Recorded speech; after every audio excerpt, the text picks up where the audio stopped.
Hello. Okay, that's looking good. I'm going to turn up my audio here.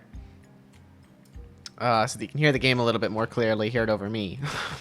Because that tends to be pretty important with these things. We're back for more of the soup. I don't know, this is a game that people wanted to... Where the heck is my chat? There the heck is my chat. Get get somewhere where I can see it. This is probably going to be small and short, as I understand this game's only a couple hours long. But this is something that people wanted to see me finish during an incredibly wild idea, so I'm coming back to it. You can see my mouse. Let me make it so you can't see my mouse, because that's going to annoy people. I know it will. Okay. Let's load. Last we left off, we were playing as like a 12-year-old version of Dia, who I assume that we're going to jump to later. We taught Min, the person that Dia has a crush on, how to say, "I like to fart." I remember that pretty clearly. I remember the dog. Let's eat some popcorn. Dia eats some popcorn. 10 out of 10 would eat again. Well, I can't eat again. You haven't given me the option. We destroyed the popcorn guy, right? And I've been nervous that we're going to get kicked out. I forgot about that part. Thank you for reminding me. And then we pogged. I forgot about the pog part. Oh my god. Okay. Let's look at the diamond. What's happening in the game? Nothing really interesting. That's baseball. That's baseball for you. Alright, well, let's talk. Min. Yeah? Offer her popcorn. Dia holds out the popcorn bucket. Thanks. Min happily grabs a fistful of popcorn and stuffs it into her mouth. Okay, that's all I can do there. Jun? Junseo. You want popcorn? Thanks. Junseo took a single piece of popcorn. You can take more than that. Really? You're so nice. Junseo took another single piece of popcorn. Is there something going on with Min? Like, did she do a felony? Or the police after her? Not that I know of. Why? She's been acting kind of weird all day. It's like she's hiding something. Really? I haven't noticed anything odd. Huh. I guess if even Junseo isn't concerned, everything is fine. Whew. I can just enjoy the game without worrying now. The visiting team is pitching now. Huh? Whoa, some kid behind us is talking to his dad. Dad? Who's that? It's Tim Wakefield. He's a knuckleball pitcher. It's always fun watching these guys. Knuckleballers are pretty rare. The movement on that pitch is nuts, like a butterfly with hiccups. Wow, some people actually talk to their parents on purpose. Like, for fun. Jesus. I can't even imagine it. Every time I talk to my parents, it somehow turns into a lecture about something I did wrong. So I only talk to them now when I absolutely have to. Oh. How come they switch catchers, too? Because catching a knuckleball is really unpleasant and difficult. If you could do it reasonably well, no one does it really well, that one skill can keep you on the team. What about the dad voice? It's just a voice that I'm doing. Is it like too superhero-y? It almost veered into All Might? I don't even know. Just let it go there. I don't actually know what the dub version of All Might sounds like, and I'm trying to think about like the sorts of things that All Might would say.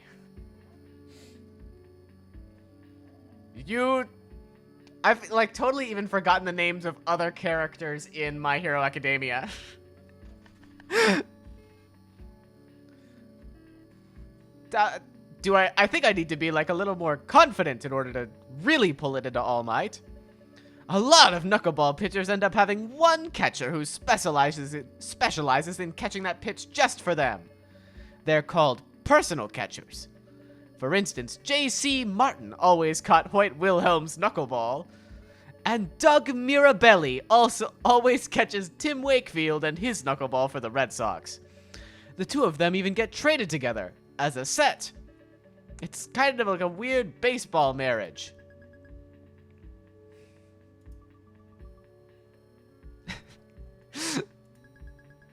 Dia, I have a great idea.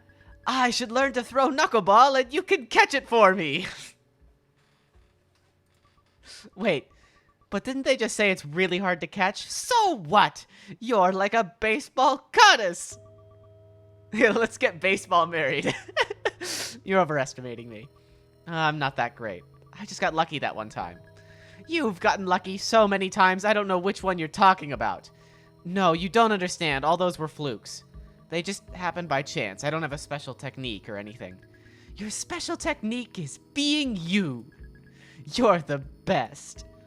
You're putting too much faith in me. I'm not that good. When you see what I'm really like, you'll be like, that's it? I'll never think that! Even if I could catch it, are you really willing to be a pitcher? Why not? The pitcher is the coolest. You're so brave. I hate pitching. Why? You get to stand on the mound and... Ooh. Excuse me, I'm gonna drink some water. Totally normal sound my throat just made. Pay no mind. But that's exactly why. I don't want people watching every move I make, especially if I'm the only girl. If I mess up, it'll look like all girls suck at baseball. Then don't mess up. That's hard. I would simply not screw up. I would simply be good at baseball. It's a situation where you can't help but be scared. Anyway, I'll be there with you. If there's two of us, we both have to mess up for them to think that. Just don't mess up, forehead. So don't give up. I think I have, if you have bettertwitch.tv, I have the emote of the guy tapping himself on the forehead. I've just forgotten what the name of it is. I won't give up if you don't give up. That's kind of comforting. I've always been alone out there. It'll be you and me against the world. Okay, let's do it. That was sweet. Mid. Never mind. Let's keep looking. The batter hit the ball. It pops up foul. It's coming toward us. Dia catches the ball in the popcorn bucket. Whoa! I got so lucky. Yeah! That was the most throat guttural noise I've ever made. I've been trying to think about my vocal cords because I'm like nervous about being hoarse after being loud and streaming. That probably was not a good thing to do. Wow, Dia, that was so cool! You're so cool! Dia fishes the ball out of the half-empty tub. I'd better give this to June or Min. My parents think I went to study at Noelle's house. It'd be too suspicious to bring a baseball back. Min sits back down. Apparently she had gotten up at some point to jump around and scream. She still looks really odd. Thanks! Huh? For what? Existing. Oh, same. I actually say thanks for existing to people. Well, give her the baseball. Dia holds the baseball out to Min. Can I really have it? I'll treasure it forever. If anyone else touches it, I'll kill them. That's way too extreme. It's a big deal, though. Now we'll always have something to remember you by. Huh? What do you mean, remember me by? That makes it sound like I'm gonna die or something.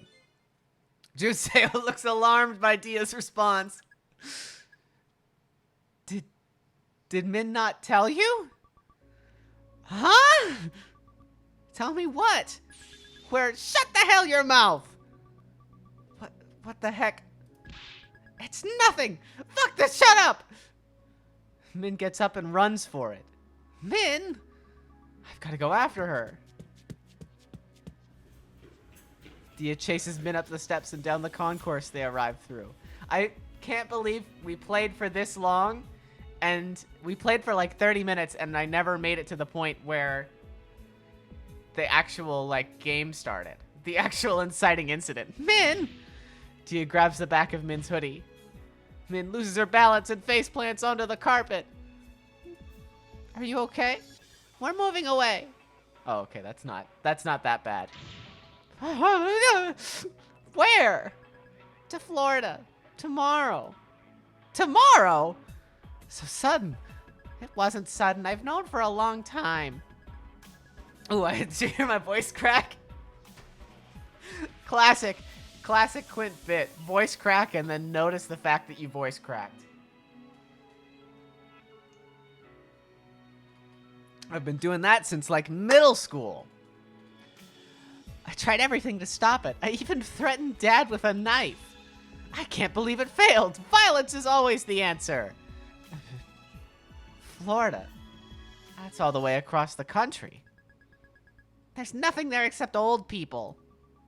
No, alligators live there too. I saw on Animal Planet. So this is it? This is it. Sorry. But that's not fair. We can't even send letters because my parents hate you so much.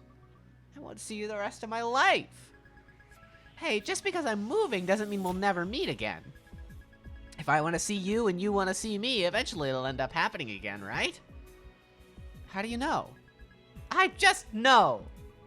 That's not a reason. Then, because... Suddenly, Min seizes Dia's arm. She looks like she's had an epiphany. If you say our names together, it sounds like Diamond! I love Min.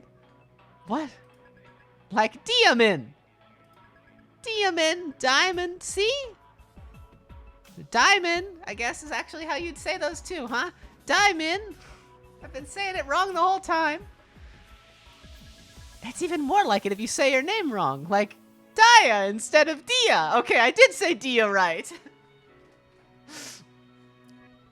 I'm not saying my name wrong just to make it sound like Diamond.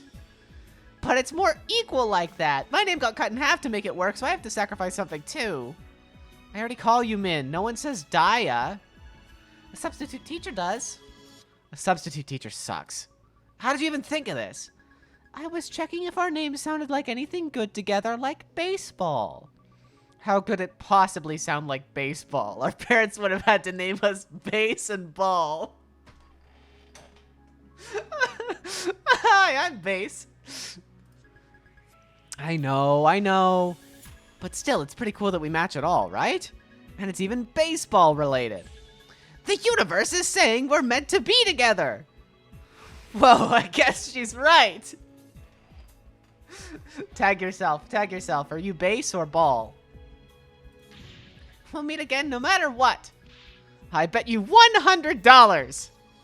Wait, but how are you going to give me the $100 if you lose? I just will. No, but if you're able to meet me, that means you won the bet. What? Technically? I guess? There's nothing technical about it. You just straight up wouldn't pay me. There's a long silence. She still doesn't get it. Never mind. It's okay. Yeah, whatever. You know what I mean. The point is, this isn't the end. I won't give up if you don't give up. Okay? Okay. I won't give up if you don't give up. And if an alligator attacks you, go for the eyes. Okay! Aw.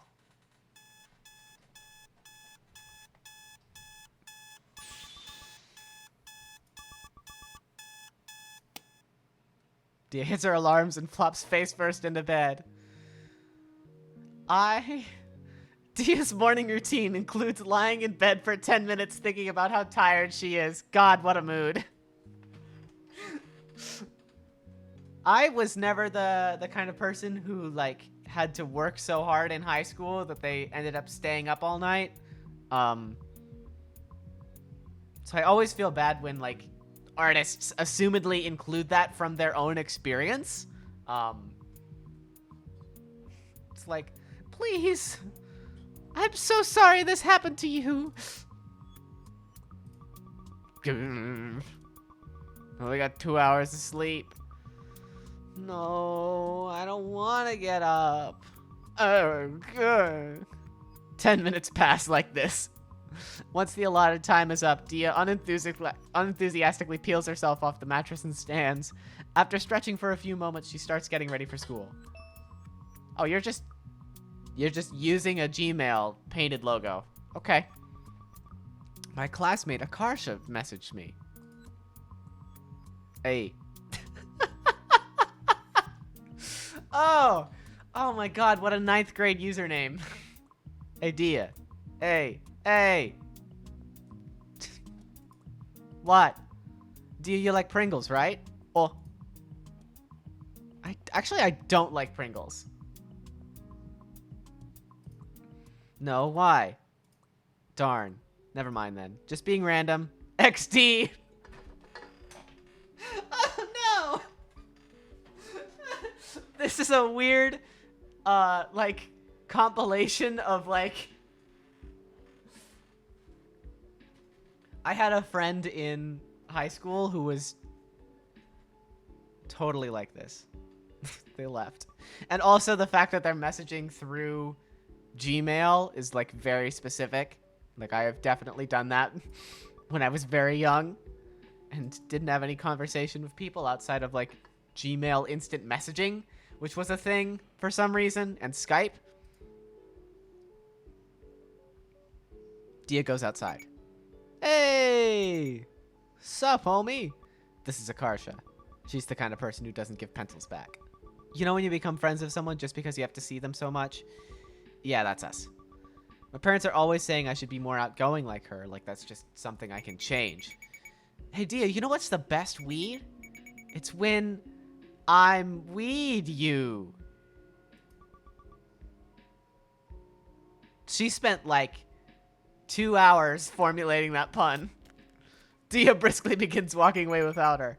Aw, you're no fun. Have it your way. Burger King. I really like the delivery that I accidentally gave there of have it your way. Burger King. Akarsha is half jogging to keep up with Dia. Hey, Dia. Did you know that your eye has something called immune privilege? This basically means that the outside of your eye prevents your immune system from knowing about the inside of your eye. If it didn't, your immune system would destroy your eyes. That doesn't sound right. I don't believe you. Why not? Because you lie to me all the time. Noelle said not to trust you no matter what. Wait, what? When? When we first met you this year, after you accused her of being a robot with artificially implanted human emotions. Hey, she got annoyed when I pressed a magnet to her head. That means she's a replicant and it was messing with her circuits. Checkmate. No, she was annoyed because you pressed a magnet to her head. Oh, come on. I was just trying to make a good first impression. What's a girl to do? Not that. Poor me. No one feels sorry for you. There's a bunch of adults dressed in yellow at the intersection waving signs. What is that? They're trying to take away gay marriage. Gay marriage is allowed? Dude, it's been legal for a few years now. Oh, wasn't paying attention. Okay, so this takes place in what, like 2015? Or no, okay, this is just in California. Yes, on Prop 8. Gotcha. Marriage equals one man and one woman. A smiling woman with a baby strapped to her back brandishes her sign as Dia and Akarsha walk past. It says, I heart my gay brother, still yes on 8. Yikes! What kind of cognitive dissonance? Hey, Dia. Would you eat a tiny 2-inch person alive for a... What? Hang on a second. No!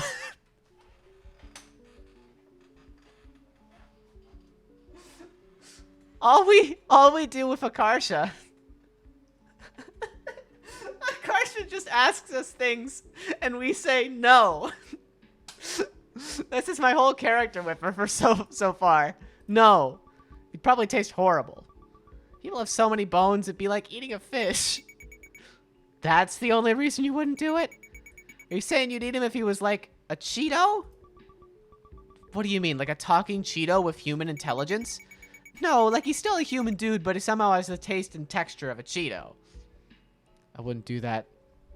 Moving my pop filter out of the way to say I would not do that because Cheetos are gross. What the heck? This is getting pretty abstract. No! Dia shakes her head.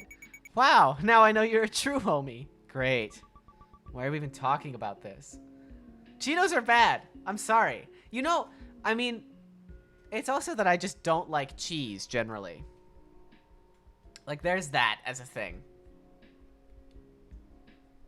Why are we even talking about this? Cheeto discourse. I love how you've gone Cheeto discourse tilde in particular, as if you were like, you're like saying Cheeto discourse. Like, you're so excited and happy about the concept of there being Cheeto discourse. We made it to school. I should go to my locker first before going to class. Suddenly, Akarsha takes off running. Where are you going? It's pee-pee time. Can you not say things like that? Akarsha left. She never takes a day off from being weird. Alright, well, locker first. Dia opens her locker. This is technically both me and Noelle's locker. The school doesn't have enough lockers for everyone, so freshmen share. And they're tiny. I'm always surprised when high schoolers in movies have lockers big enough to fit people inside. So, did you guys ever use your lockers in high school? I went to a middle school where we were required to use our lockers. Like, it was against the rules to have backpacks in class. Just entirely. You had to put your backpack in your locker. You had to use your locker every day. And then I went to high school, and you were allowed to have backpacks in class. So no one used their lockers. Like, the locker force in middle school was entirely pointless. Because everyone just carried around all their books all the time. So no one used their lockers. We had lockers in high school, but we could use backpacks. But no one, like, this was middle school. For me. Just middle school. I was not allowed to have a backpack in class.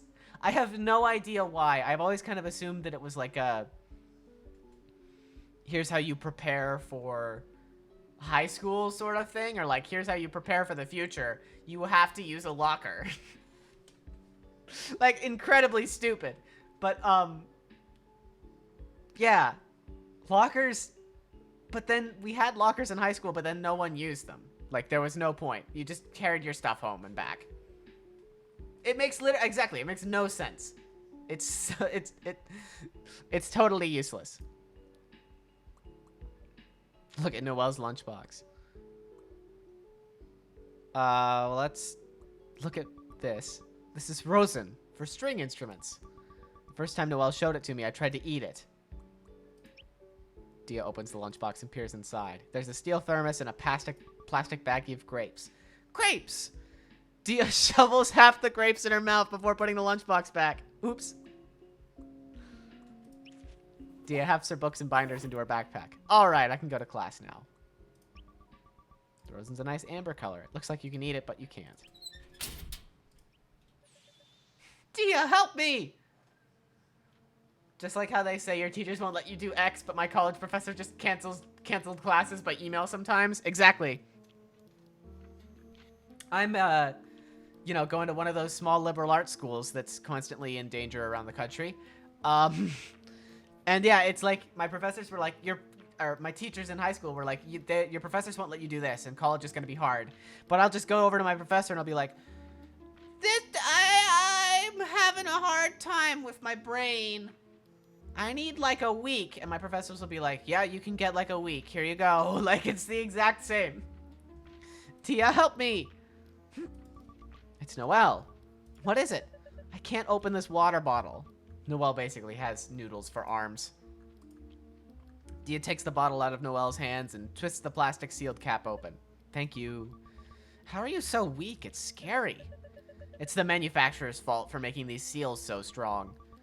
What if you get lost in a desert and find a bottle of water? You'll die because you can't open it. No, I won't. You can open it for me. That's assuming I'm there in the desert with you. I should start charging you a service fee, 25 cents. You wouldn't do that.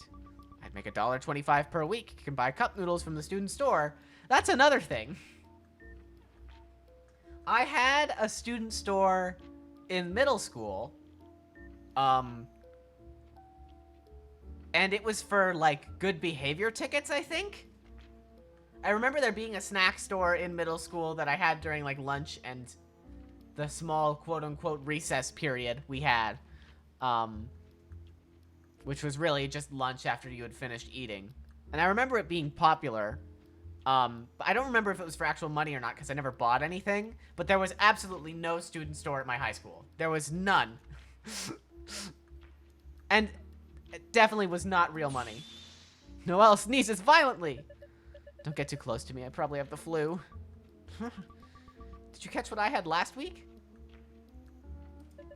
Probably. Sorry. You guys have economies? So fun story. That was specifically in 8th grade middle school, because my 6th and 7th grade middle school was like one of those K through 8 schools that didn't have economies or lockers or stores or anything. There was actually, yeah. Now that you mention it, now that I'm thinking about student store in high school with cookies that were considered pretty good, there was a student store at my high school, but no one ever bought anything. They found asbestos.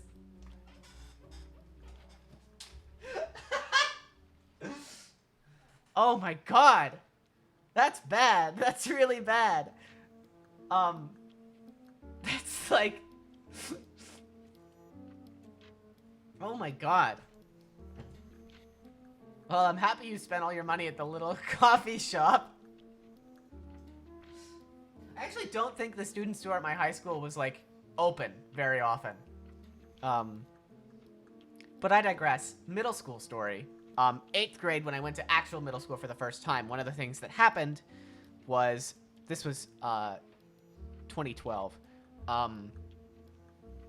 One of the things that happened was they did, like, a holiday bucks thing. And you got holiday bucks for having good behavior, and you could spend it in a marketplace, which they had just taken one of the classrooms and put a ton of stuff on all the tables and said, this is holiday bucks, this is holiday bucks. And throughout the time, I had gotten none. Like, you know, it was one of these things where there were some students walking around with, like, 30 to 40 of them because their teachers were just giving them, like, 2 or 3 holiday bucks every single day. And all of my teachers were like, yeah, I'm not really going to be a part of this. I'm not going to give any out. So I came in to my teacher from my last school, at the K through 8 school, who had left schools, and then I was like, F this, I'm leaving. And I changed schools too. And I was like, I haven't gotten any holiday bucks yet, and I'm kind of sad about it. And she was immediately, she immediately went back to her desk, pulled out like 60 of them, and put them on the table. It was like, here you go. They're yours. Go nuts. Because I was like one of the only good kids at that old school. So 60 was a lot. 60 was enough. I remember browsing through the whole thing and like just starting to get into PC games and indie games at the time. And I had really wanted a controller so I could play Braid. And there was a used Xbox controller in that marketplace. And I remember back when I didn't have any bucks, I was walking around the marketplace going, oh, there's like a Lego set there, I might want that. And then seeing the Xbox controller on the thing, and my eyes like, you know, it did the thing where I just kind of like had suddenly become a deep fried meme for a moment looking at that. So I come back the day, like the marketplace wasn't open for my lunch period for like 3 days after I got the 60 bucks. So I was like, oh my god, I need to keep all of these safe and I need to get the controller. And so I basically like ran in, which is what was happening every single time. Like everyone had something that they wanted that they had bucks for. So they basically immediately like ran into this marketplace. And I run into the place and I like grab the controller with this like immediate intention to buy it. And some other kid touches it at the same time. And they sense my absolute need for this and they just immediately like back off. Like, I, like, grabbed this fucking thing. I was so excited to finally have a controller in my hands. And I felt so bad about it. I was like, on one hand, I was like, yes, I have a controller, finally. And on the other, I was like, oh, this other guy really, really wanted it. So that was how I got my first controller for PC games. Anyway, this happens because we spend so much time together and I eat her food. It doesn't help that our immune systems are perpetually weakened from sleep deprivation either. At least you don't have to worry about me being contagious. Are you okay though? Shouldn't you go home? And what, miss school? Guess that's out of the question. Even when Noelle had the stomach flu in middle school, her parents just made her come just for math and science classes. She was like barely conscious. I had to carry her around because she couldn't get up from her desks. I think she ended up infecting half the school. Where's Akarsha? She... It's pee-pee time. I wish I could echo it. I wish I had voice mod so I could echo that. I am not saying that. Okay, never mind. Why do you ask? I secretly sewed a library book security tag into the inside of Akarsha's backpack. So from now on, every time she leaves the library, she'll set off the alarm and have her backpack searched. That's... Wow. Well, whatever. We'll have plenty of chances to see. Let's go. A huge mob of kids is packed outside the classroom. They're all looking at a grid of test scores posted on the wall. It's complete chaos. People are pushing and angling their way to the list with the fervor of believers trying to touch Justin's hand.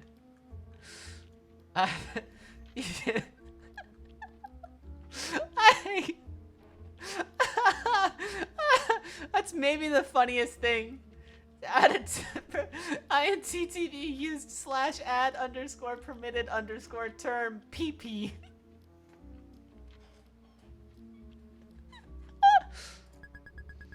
If I get a B, my parents are throwing away my GameCube. That's gotta be an empty threat, right? I wish they already threw away my cell phone. I'm scared to see what I got on this. I think I failed. Haitian failed or actually failed? Haitian failed. Come on, I'm not that dumb. Enter classroom. Yeah, right. Too scary. Aw. This is a list of the top 10 scores across all periods. Noelle aced it. Classic. There was a time in pre-calc.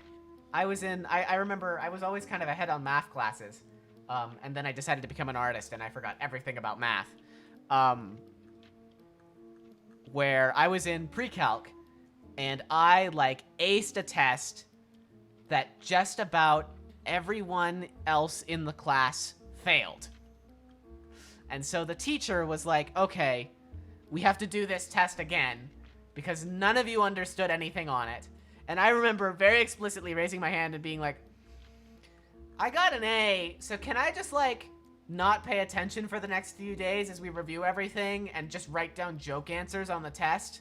And my teacher was like, sure, fuck it. Who cares? You don't even have to do the homework. I don't care. So that's what I did. I remember very clearly turning the test into the teacher, and he pipes up as everyone else is doing is finishing up the test. He goes, Quint, did you rickroll me?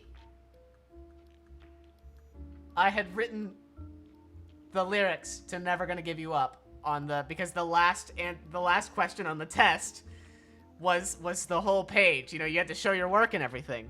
So I had just written the lyrics to Never Gonna Give You Up on the back page of the test.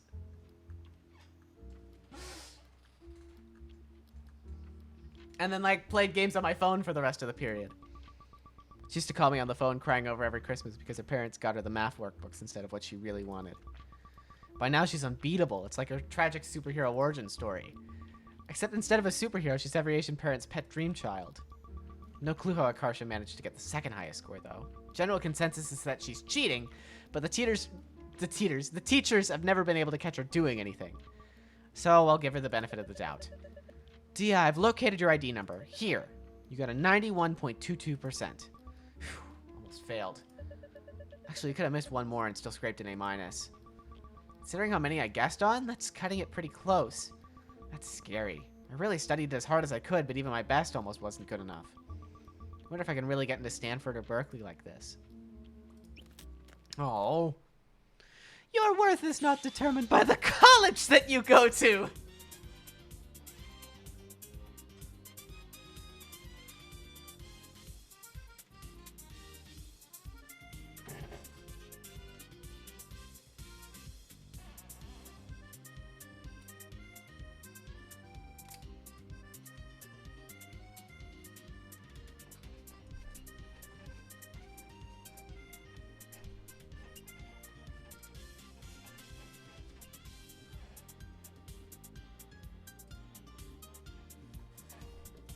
That's all.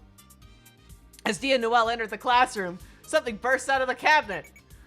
Whoo! Ha! Noelle staggers backwards onto an X marked on the floor with duct tape. A garbage can drops from the ceiling. No! Ha ha ha ha! Noelle and Akarsha go through some variation of this every single day. It's their roundabout way of being friends. I love that she's dabbing. In the bottom there, just above the text box. Well, well, well. If it isn't my favorite Frenchman, Noelle. Please stop calling me that.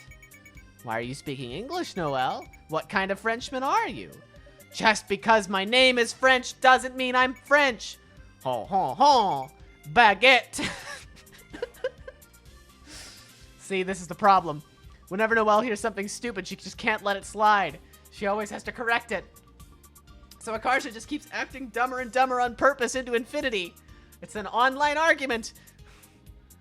Noelle does an impressive worm-like dance to wriggle out of the garbage bin. I can't believe you've done this. What happened to our truce? Truce? From yesterday, you agreed to this. Noelle pulls a sheet of binder paper from her book bag and brandishes it in front of Akarsha's face. Look, this is your own signature at the bottom. Suddenly, I can't read. Akarsha! Noelle's scream sounds very weird and hoarse from her cold. What's wrong with her voice today? That was a weaker yell than normal. I'm ill. I am losing my voice. How about I punch you in the throat? It'll displace the mucus. No, it won't. How do you know? Anything is possible. Trust me. I'm here. I don't know what the song this is. You are the absolute last person I would trust, you worthless scammer.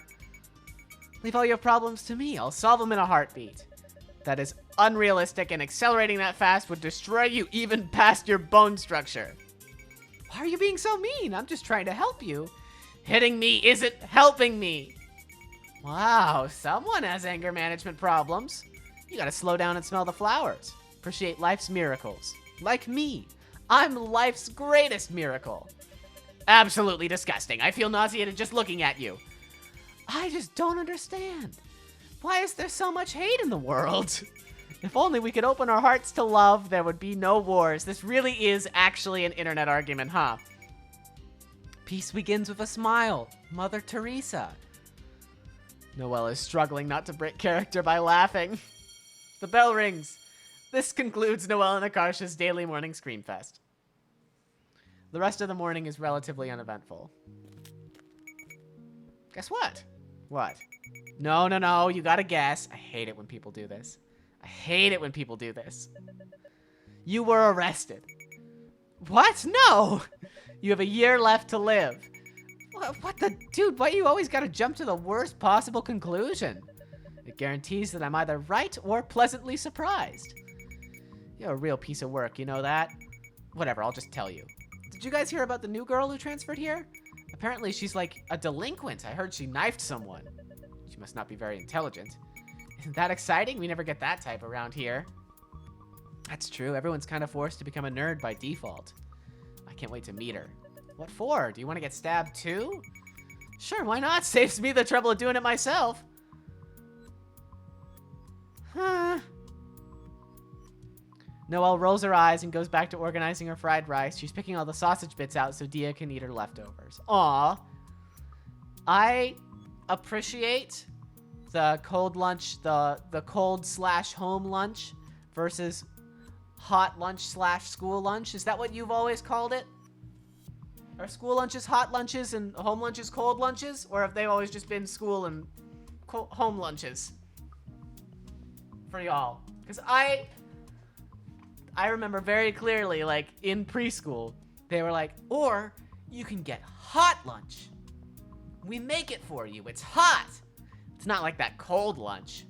And I remember trying it and being like, this sucks. This is bad food.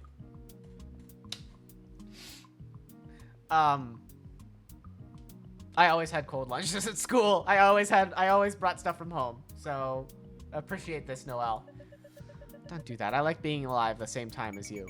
That's the sweetest thing you've ever said to me. Really? Then I take it back. Wow. Noelle slides her thermos across the table at Dia. Fried rice? Hey, Dia. How many second graders do you think you could beat up if they come at you at waves of 10, with a 5th grader boss coming every 5 waves? I want to be the writer for this just so that I can come up with these questions.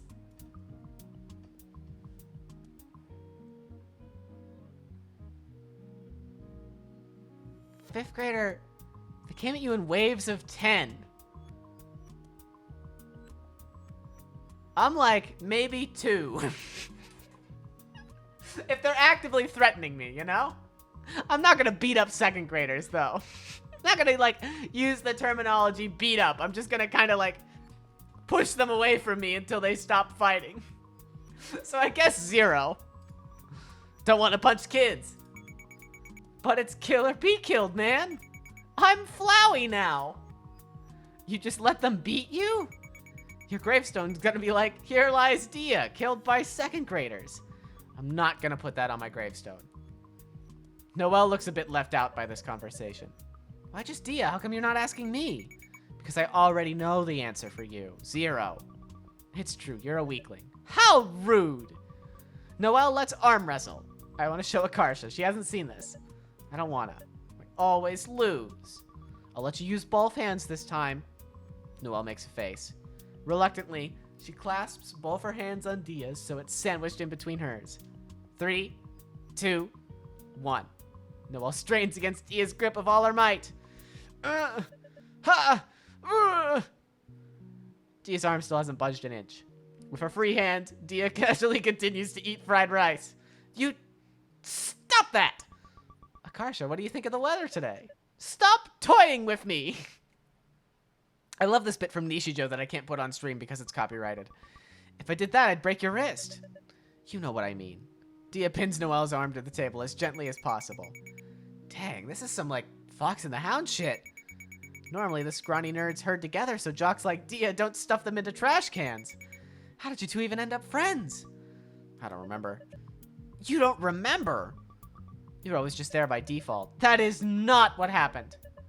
You had one bad ear, so you had a lot of trouble making sense of what anyone was saying. You just play wall ball against yourself or run laps around the track.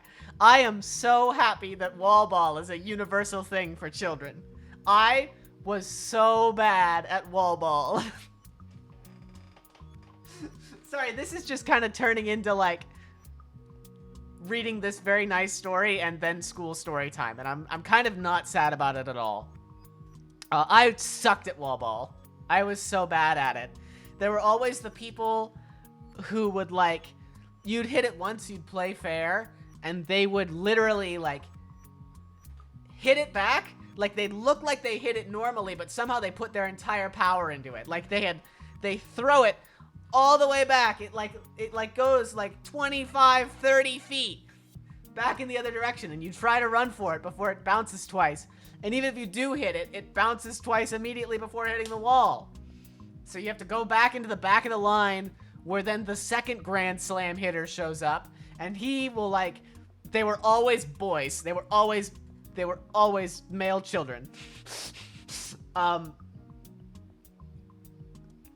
they would just walk 30 feet back and play. They would take up like half the gym and play for like 5 minutes.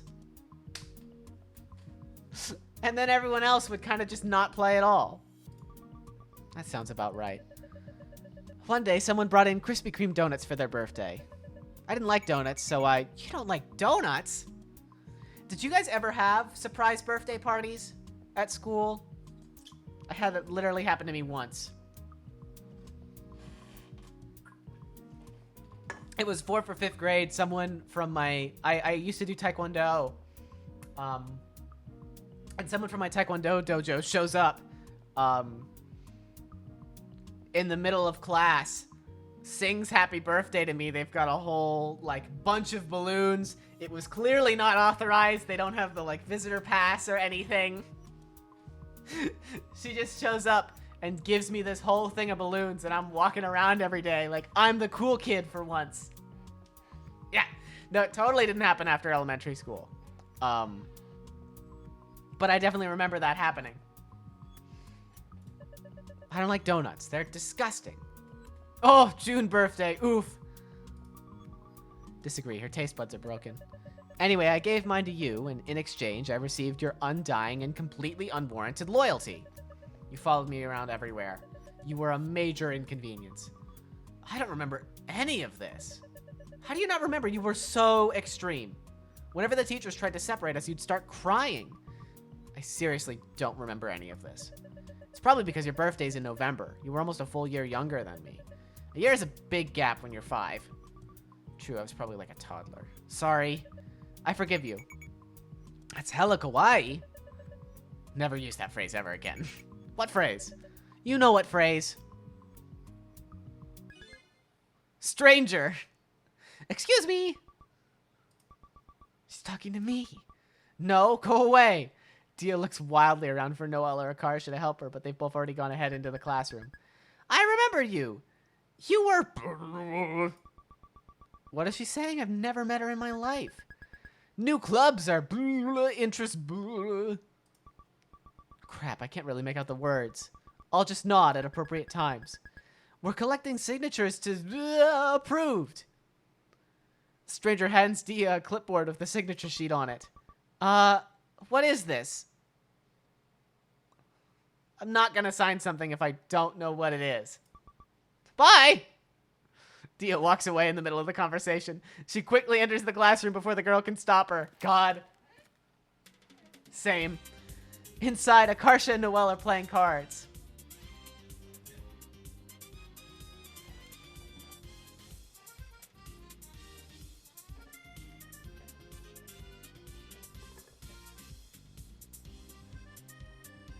This is like alternate world Persona music.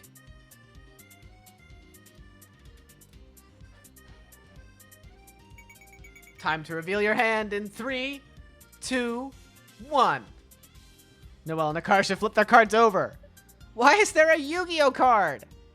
Akarsha taps it with her index finger. This is Exodia, the forbidden one. Think outside the box, Taco Bell. You can't do this. Akarsha reaches across the desk and takes one of Noelle's cards. What are you doing? You said you were going to play this normally. There's no rule in Yu-Gi-Oh saying you can't eat the enemy's cards. We're playing poker. There's no rule in poker saying you can't eat the enemy's cards.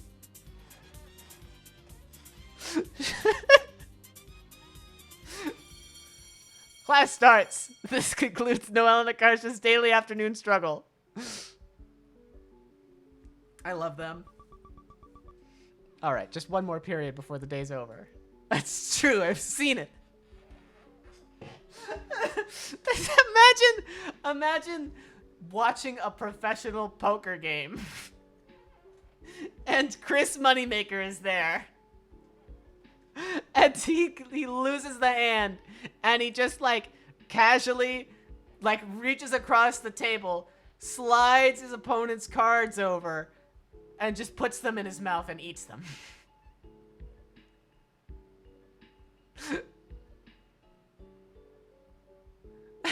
I know poker's a wild sport.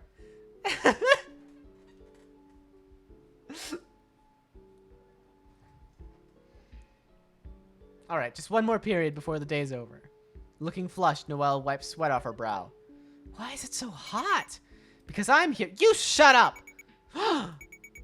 My heart is exploding, my lungs are without air, my blood is boiling, my body is shaking, and tears are running down my face.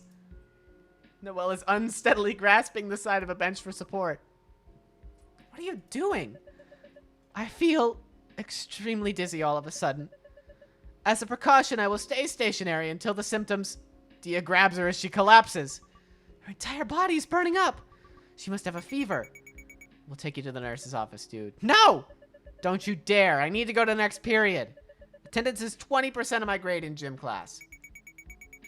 Missing one day can't hurt. Gym is like a freebie anyway.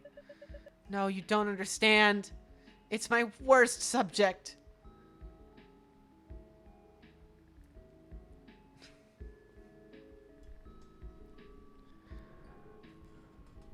The FitnessGram Pacer test is a something test.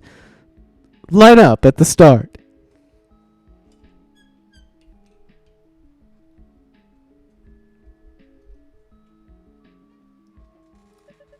I can't afford to lose any more points when my mile time is 18 minutes every week. Y'all have weekly miles? We did the mile once a semester and everyone dreaded it. I remember doing the mile for the first time and like having my lungs give out, feeling like I was about to cough up blood. It sucked. It was bad.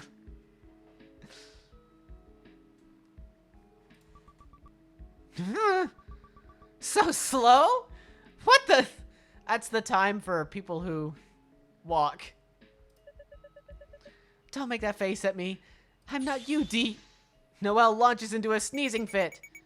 Gym's not even math or science. Is it that big of a deal? He'll still ruin her GPA and valedictorian status. Her parents will yell at her and be really mean. What do we do? If she gets a B because we took her to the nurse's office, it'll destroy her.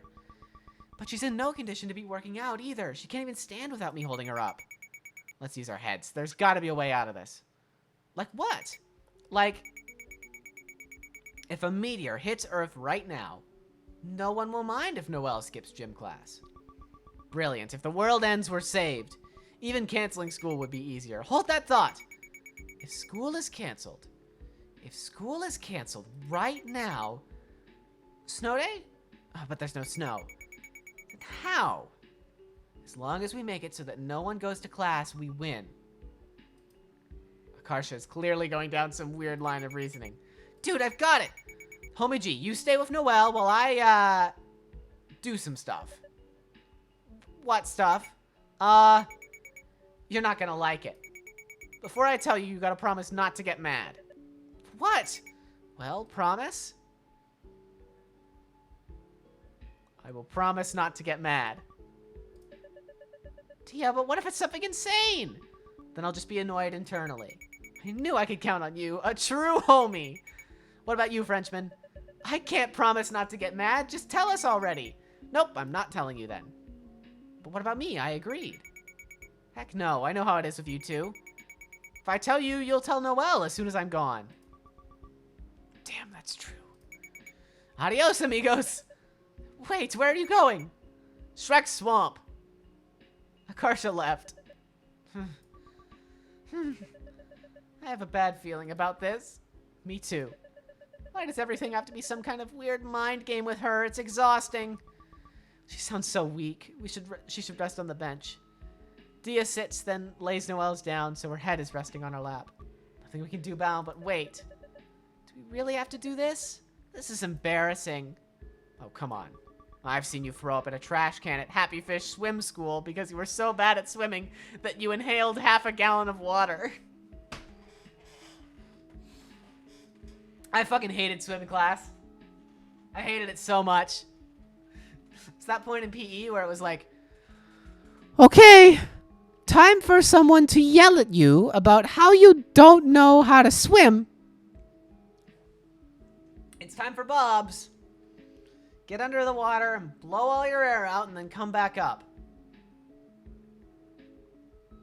You did swimming? Yeah. Yeah, it sucked. So, our school district owned a pool.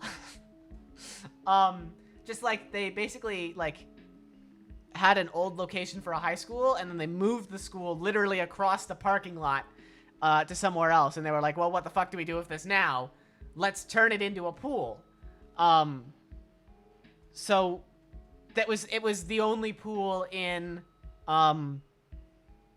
town. Like we don't have any other pools except for this one in our tiny town. And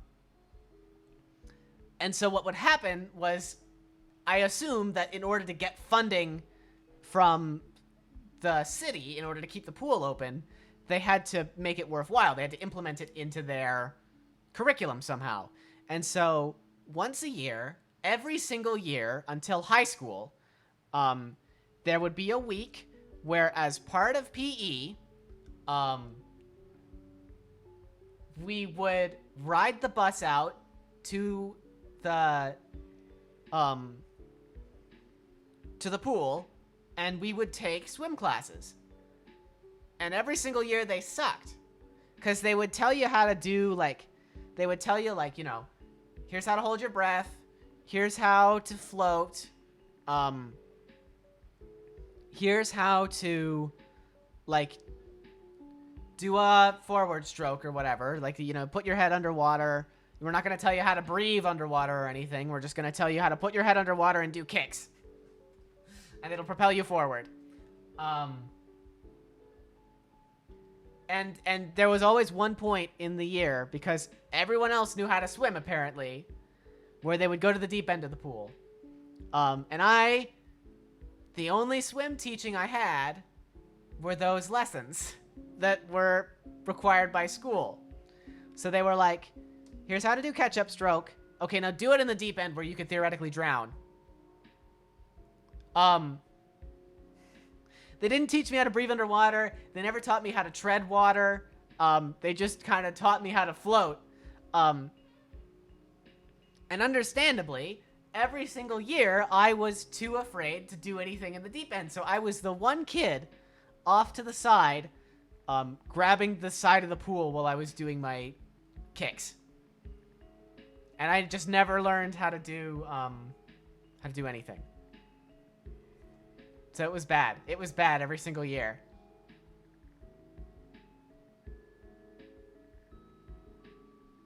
Like, no, so I mean, like, I knew how to hold my breath. There was holding your breath underwater exercises, but they never taught me how to, like, you know how when you're swimming and you have to put your head up to the side so you can try to take in any amount of water at all? They never taught me how to do that. They were just like, oh yeah, I mean, if you want to try to put your head up to the side and breathe, you can try. You know, make it to the other end of the pool. Make it all the way over.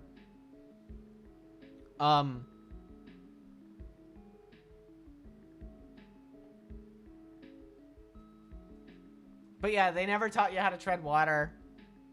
There was an opening bit every day where they were like, I very specifically remember the teacher was largely the same every single year. And he would very specifically say, there would be a lesson every single year that would start with, so do you know what the word paraplegic means? Hang on, I have to say it in like his voice, right?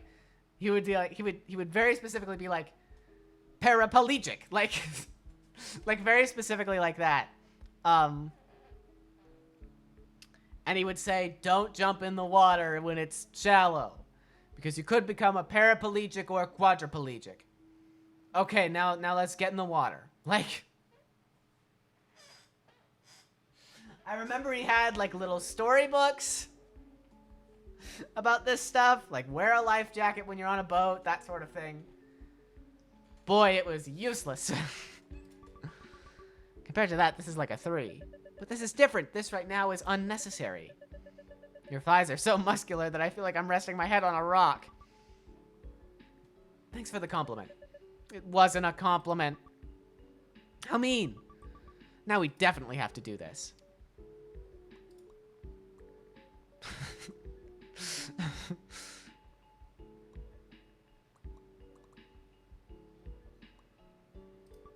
Did you know that in ancient China they slept on rock pillows? I saw it on Discovery Channel. This isn't making me feel any better. You're going back to your ancient roots. I don't want to go back to my ancient roots. Would you eat a tiny 2-inch tall man for $100 million? I bet she's going to say, of course not, that's illegal. Of course not, that's homicide, which is illegal. What is this, some Demakarsha question? Yeah.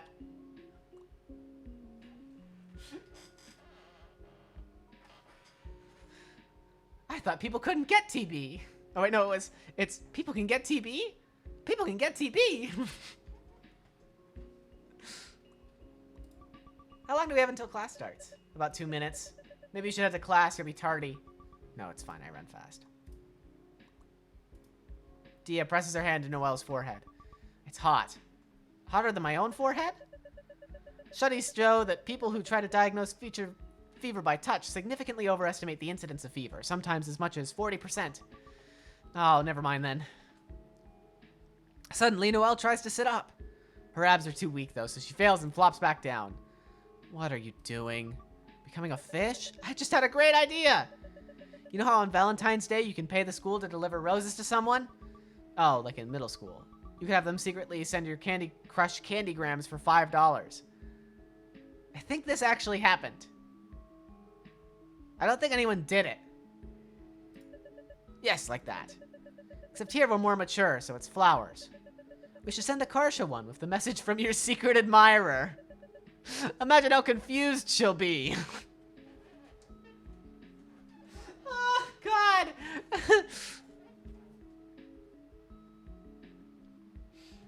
I remember in high school having a lesbian friend, who shall not be named. But I am still friends with them. And we would walk to class together every single day at one point, like from one period to another, because we would leave similar classrooms and we would walk down the same hallway and move to other similar classrooms. And I remember very clearly walking into class one day and having someone ask me, "So how's your girlfriend?" I had to explain. No, I'm gay and she's a lesbian. Oh. And we could tease her relentlessly about it. It'll be hilarious. Okay, that is pretty funny. It's not even that mean because she'll get free flowers out of it. The secret admirer part is the best. She'll drive herself nuts trying to figure out who it is. Alternatively, we can sign it with really common initials like KC. She'll look up every guy with those initials at this school. That's good too. I can't decide if it's funnier to have her conclude it's a random person or for her to be constantly suspicious of everyone. Maybe we can do this every year, like a tradition. Oh my god, you're a genius! The first 2 years we don't give her any clues. And then junior year add the initials and encourage her to jump to the wrong conclusions. That way we'll get to see both. Noelle is in such a good mood that she lets out a creepy evil laugh. We can also make the message a cipher so she has to solve it. If you put too much math on it, she'll know it's you. Ciphers aren't math.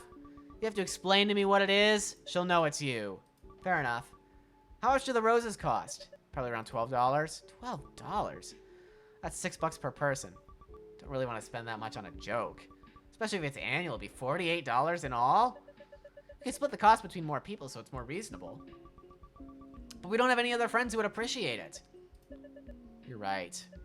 Never mind, just forget it then. Noelle looks immensely disappointed.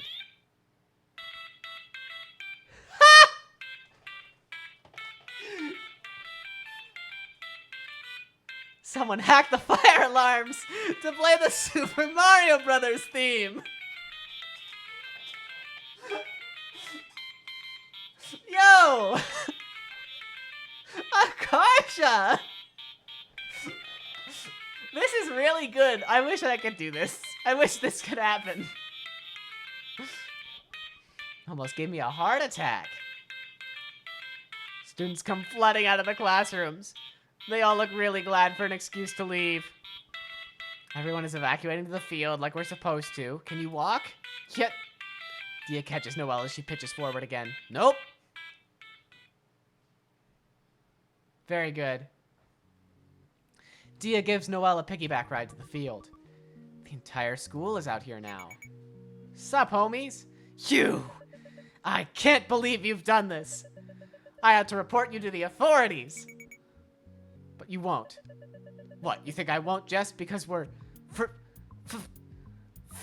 fellow acquaintances? Fellow acquaintances? She was totally about to say friends. I was not! Admit it! Friends! Friends! Friends! I hate you more than is physically possible right now. Oh, come on, what did you want me to do? Travel back in time and change Chinese culture to not see academic achievement as a moral virtue? The one who's getting saved doesn't get to complain. You broke the law! How can I not complain? Is anyone on this earth truly innocent?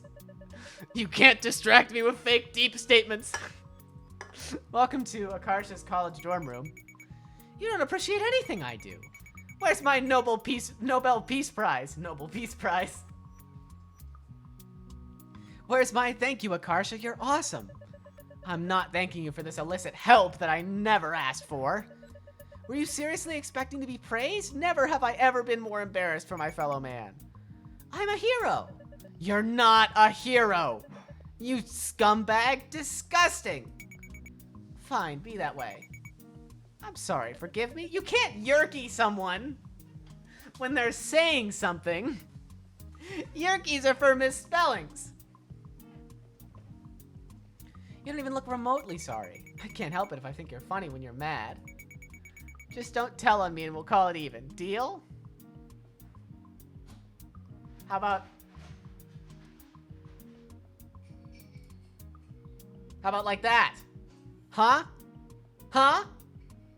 How about I stop you like that? Akarsha offers her a handshake. Noelle regards it with obvious suspicion. She cautiously releases her grip on Dia's shoulder and reaches out to shake it. Instead of grasping her hand, Akarsha grabs Noelle's wrist. Wrist! I need some water. She starts hitting Noelle with her own hand. Why are you hitting yourself? Why are you hitting yourself? I hate you!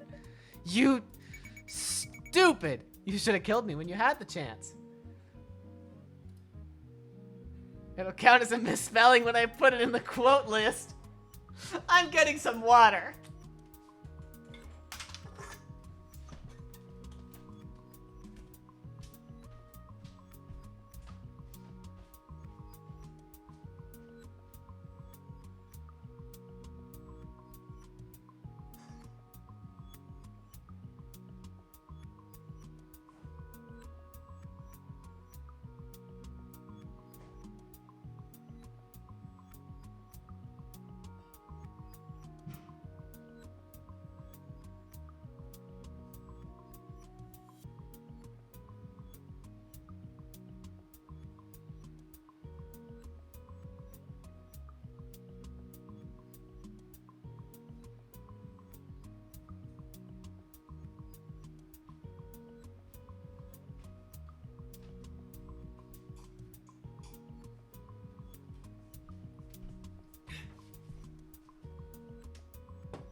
What if I just, like, never came back?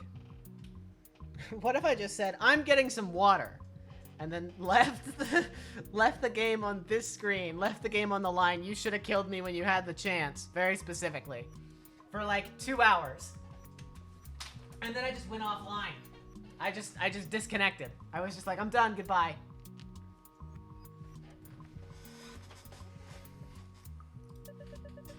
Next time I won't let you off so easy. This is your last warning.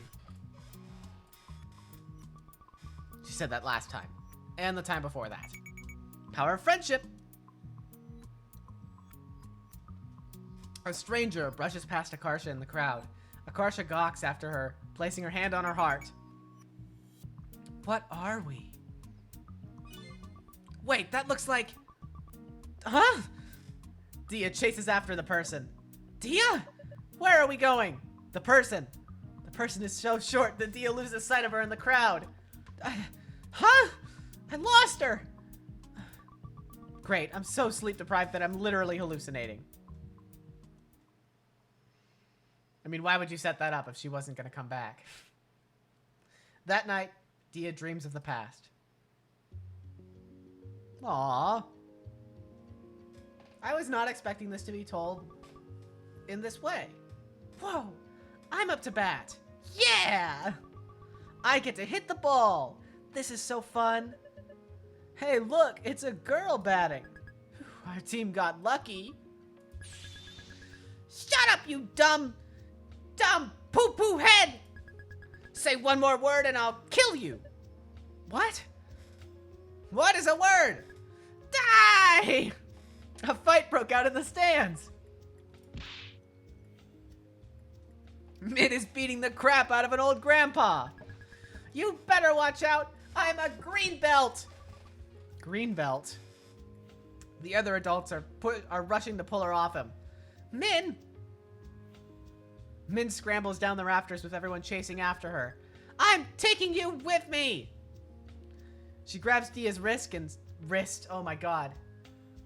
Wrist and sprints off of her in tow.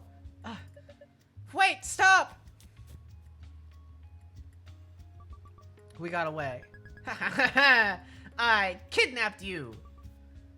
This just in. Quint cannot read the word wrist. Now we can do whatever we want. Come on! I brought Jun's bike! Min pulls Junseo's bike out from the bushes. She mounts the bike and looks at Dia expectantly. You sit on the rear rack. Shouldn't I be the one pedaling? I'm bigger than you. I'm training for when I get taller than you. That's never gonna happen. You'll be short forever. How do you know? Just you watch. Are you getting on or not? Dia tentatively lowers herself onto the bike rack. So where do you want to go next?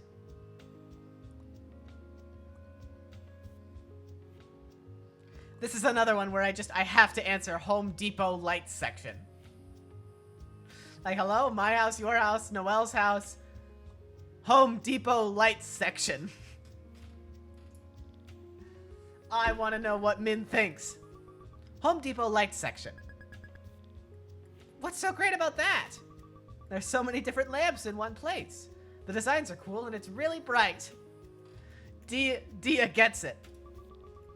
The rest of the store is ordinary, but that one aisle feels like a special place in another world. Dia gets it.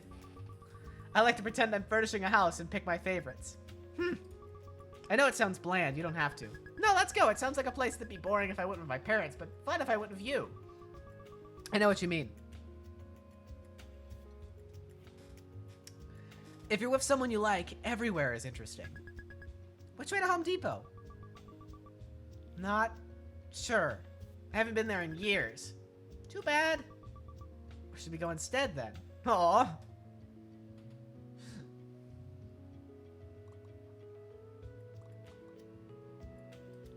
Your house. You'll be able to get in. My parents came out with me and I don't have the keys. Oh, right. You're basically a fugitive right now. Why do you want to go to my house anyway? You've already been there a bunch of times. I personally like the Home Depot kitchen countertop section. That's fair. You know, the lights section is like, this is very silly that this is a discussion I'm getting into, but here we are. The lights section is for the eyes, while the kitchen countertop section is for the hands, you know? It's like, it's a ton of different smooth textures, but they're slightly different smooth textures. Tag yourself as a Home Depot aisle. I'm the pipes aisle. The like PVC aisle in particular, because I like being able to like pull out these huge things of PVC and go boom, boom, boom, boom, boom, boom, boom, boom, boom, boom, boom, boom, boom, boom, boom, boom, boom. And no one will question me. You know, I can just do that.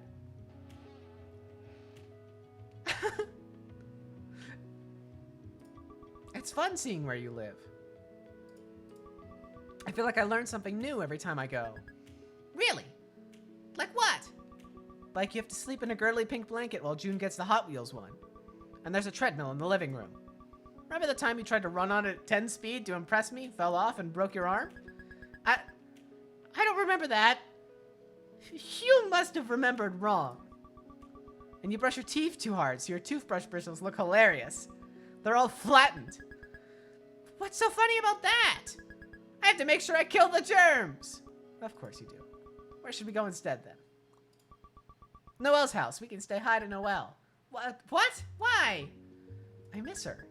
You just saw her yesterday. I miss her. Yuck. Oh, come on. You should give her a chance. She's so funny. She looks at every individual grape before she eats it. I know she's kind of aloof, but it would be so cool if you were friends. What's aloof mean? It's like cold. She always tries to hide how much she likes you, like a cat. Once you get used to it, it's sort of cute. At this, Min's expression dramatically sours. If you hate it that much, we can go somewhere else. Min, you decide. Okay, then hold on tight. You're not telling me where we're going? It's a surprise.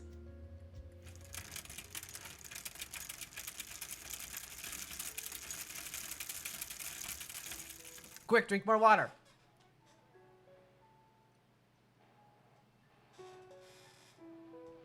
After an extreme amount of effort on Min's part, they arrive at a ravine.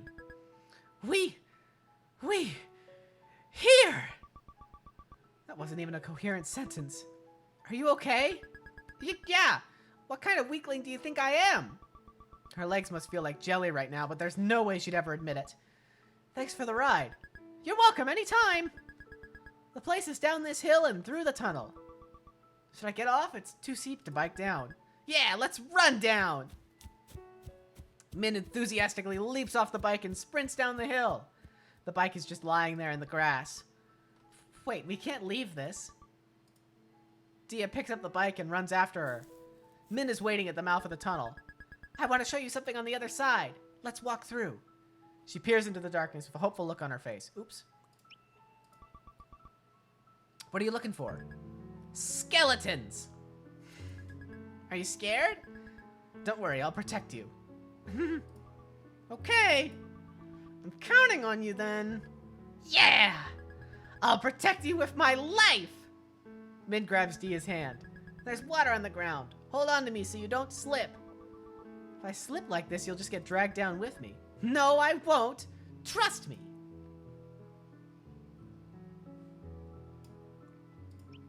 There's a squirrel scampering up the tree. When it sees Dia staring, it lifts one paw. Whoa, it waved at us. Min, it's waving. Min, look! That squirrel just waved at us. You're way too excited about this. Then why are you smiling? Because it's cute. Really? I didn't know you liked squirrels. I was talking about you. Dia's face feels strangely hot. It's pitch black inside the tunnel. If it weren't for Min, Dia would actually be a bit scared now. Don't worry, Dia, I got this. She stomps her foot. Her Skechers light up. Whoa! Dia is really impressed.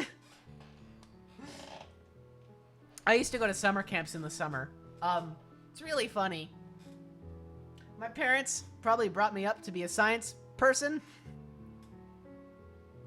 I very nearly went into comp sci, and then I took one film class. And never looked at comp sci ever. Or, well, you know what happened? Is I very nearly took comp sci, and I tried to take AP comp sci online, and it sucked. And then I never gave comp sci another chance. But my, I used to have light up Skechers. I still kind of do, but they don't really light up. They're the new kind of light up Skechers, but they break when you walk around in them. But I used to have light up Skechers, and, you know, everyone loves light up Skechers as a kid. And what we used to do at the start of one certain class, is that they would get one of those like electricity things, those static electricity generators that makes your hair stand up at a science museum, because these were at a science museum. And we used to all link arms, and I would always be at the end, and it would always, every single day, it would cause my Skechers to light up down the line because there was electricity running through, and it would somehow get to my LEDs and cause them to light up. And I remember thinking that was really, really cool. And it was totally worth it to have light up Skechers because they lit up every single time that I went to that class. Teach me how to count to 10. Okay. 1. 1. 2. 2. After a minute, Min has learned the numbers up to 10. 1, 2, 3, 4, 5, 6, 7, 8, 9, 10. Not those, but you know, in another language. I'm probably going to forget it all over again in a few days. And I'll teach it to you again when it happens. I'll do it over and over forever if you want. I don't mind. Okay, my turn to teach you. I still remember some from last time.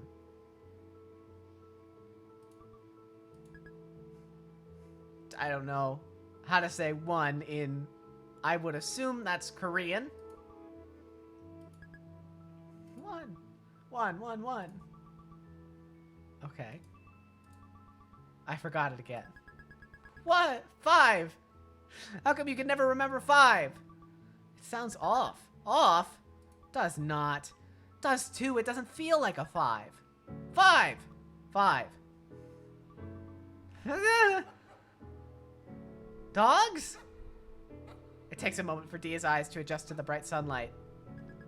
Do you like it? Huh? It's a dog park. Can we go in even though we don't have a dog? Yeah! I found this place by accident back when I ran away from home. A few weeks ago, Min ran away from home because she didn't want to eat a tomato. I love Min. I'm afraid that we're going to jump ahead into the future and we're going to see Min, and Min is going to be totally different. I'm going to turn myself up because I seemed kind of quiet there. The park is divided into 2 sides.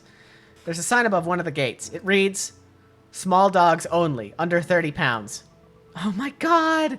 They have it separated by weight! Under 30 pounds! That's so cute! Which side do you want to see? Small dogs. Min swings the gate open and gestures for Dia to go ahead. Ladies first.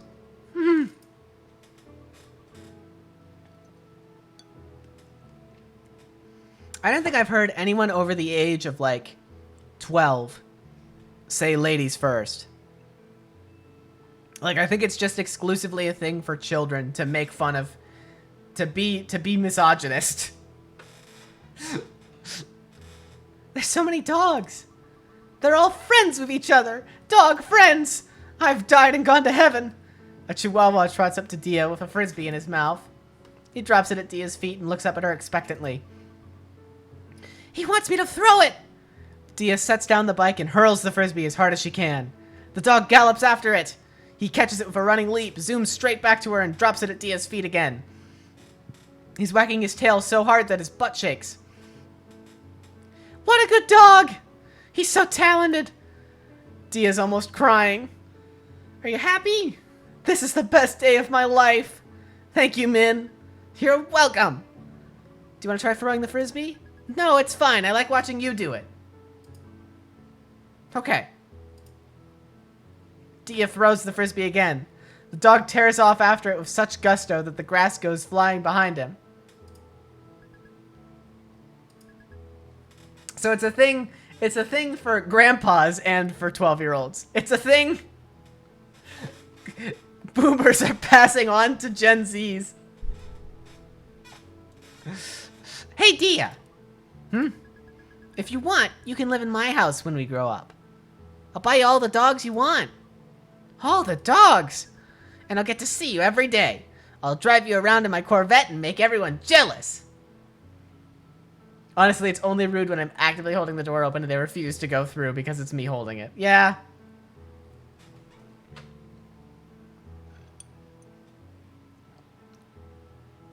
I had a phase in high school where I would always hold the door open for everyone.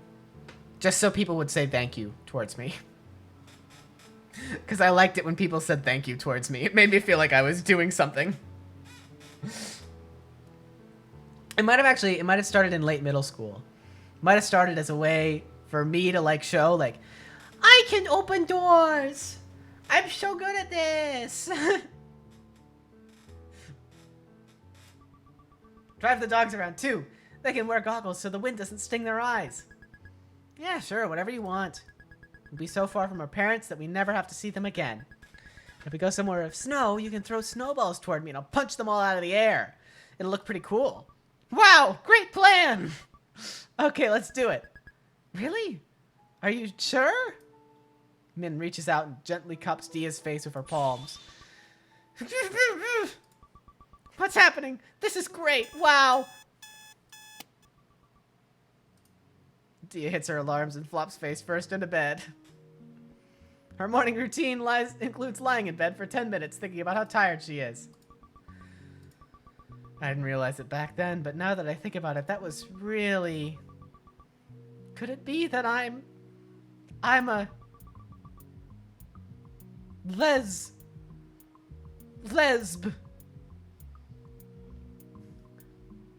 Lesbian? It's okay, take your time. Girls! BM. That's literally the first line from that Tumblr post. I'm a lesbian. Lesbian. It's okay, take your time. Girls! Lesbian. Girls! Oh my god!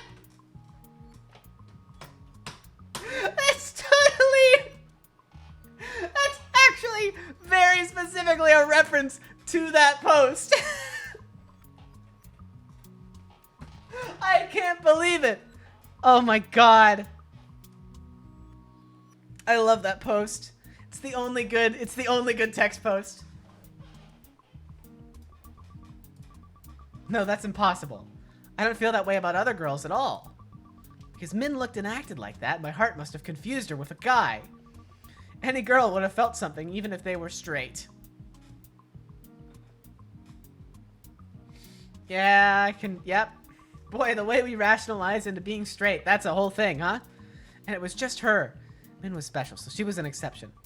Plus, nothing ever came out of it. It's in the past now. Something like that'll never happen again, so it doesn't count, right? If Min had moved away, what would have happened? After 10 minutes, Dia unenthusiastically peels herself off the mattress and stands. My classmate Akarsha messaged me. Hey, Dia. Hey, what? What do you call a lesbian with long nails? Single XD. Yikes.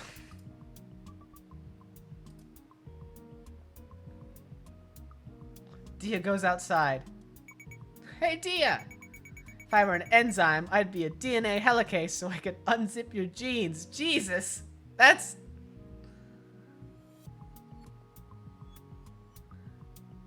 I mean, okay. If the lesbian in the chat is like, it's true, then... I'm not gonna be like that. But obviously, like, this was made by a lesbian, so... Dia briskly begins walking away without her. Man, you're not even trying! Okay, the joke is valid, okay.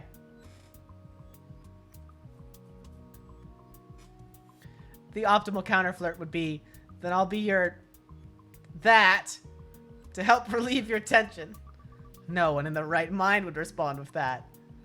I love that she very specifically has multiple jokes every day. Hey, you know I'm just kidding, right? When there's no one around to flirt with, I flirt with you just to practice. It's not funny.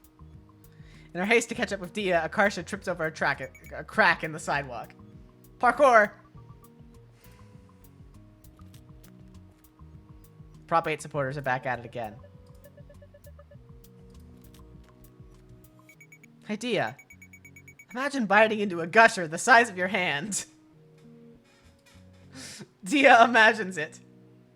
Cool. I want one. Right? We're here. I like how it actually is like putting you into a space of routine. Dia hefts her books and binders into her backpack. I too would like a hand-sized gusher. It would suck. Like, let's be clear. You know, like, I love runny yolk egg, but you have to imagine that a gusher with runny yolk egg stuff. Mm-mm. No, no, no. You eat it with a spoon.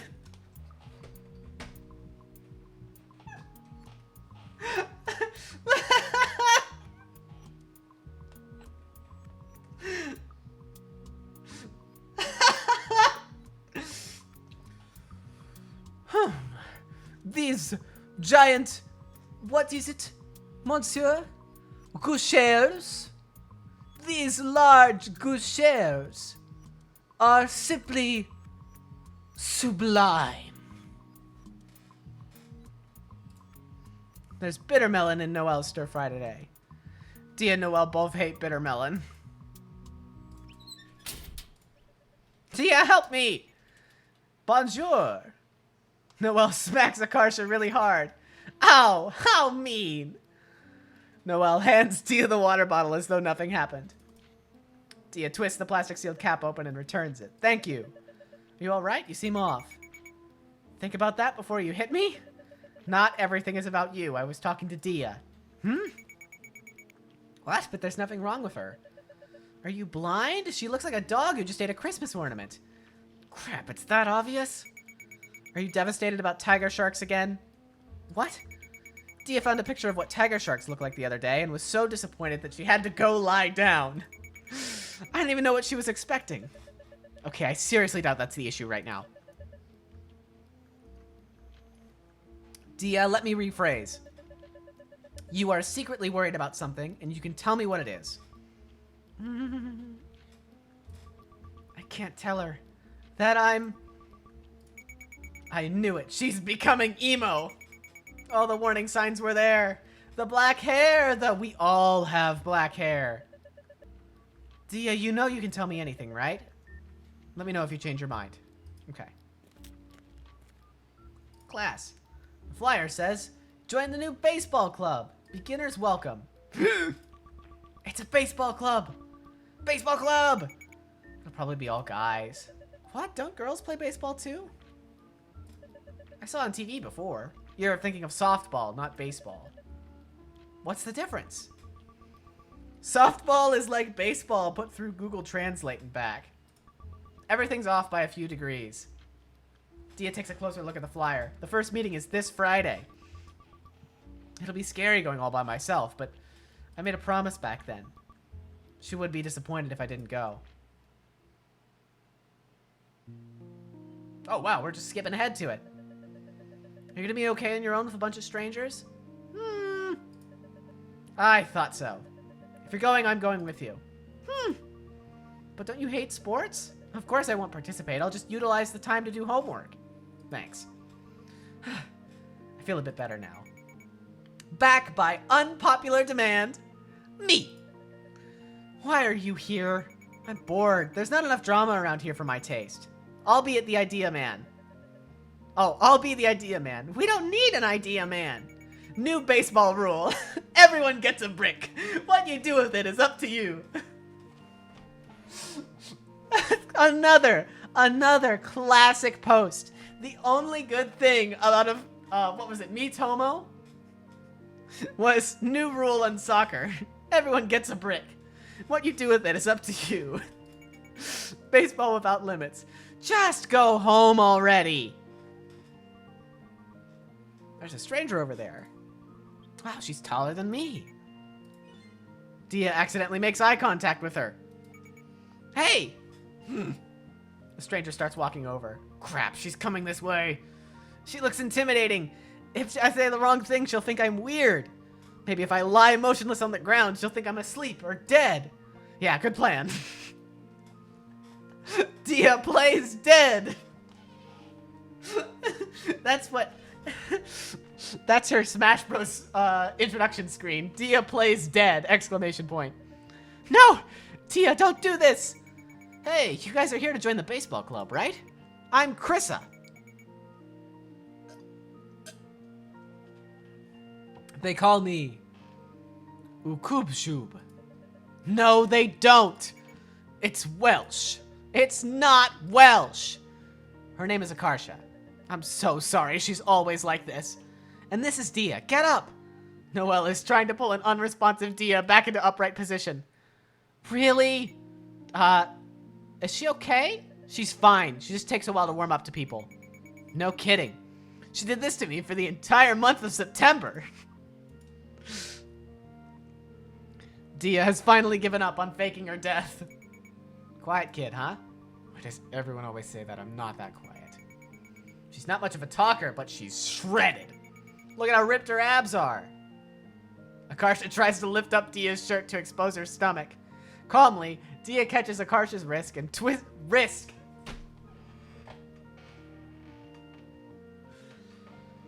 Can this game stop putting in the word wrist?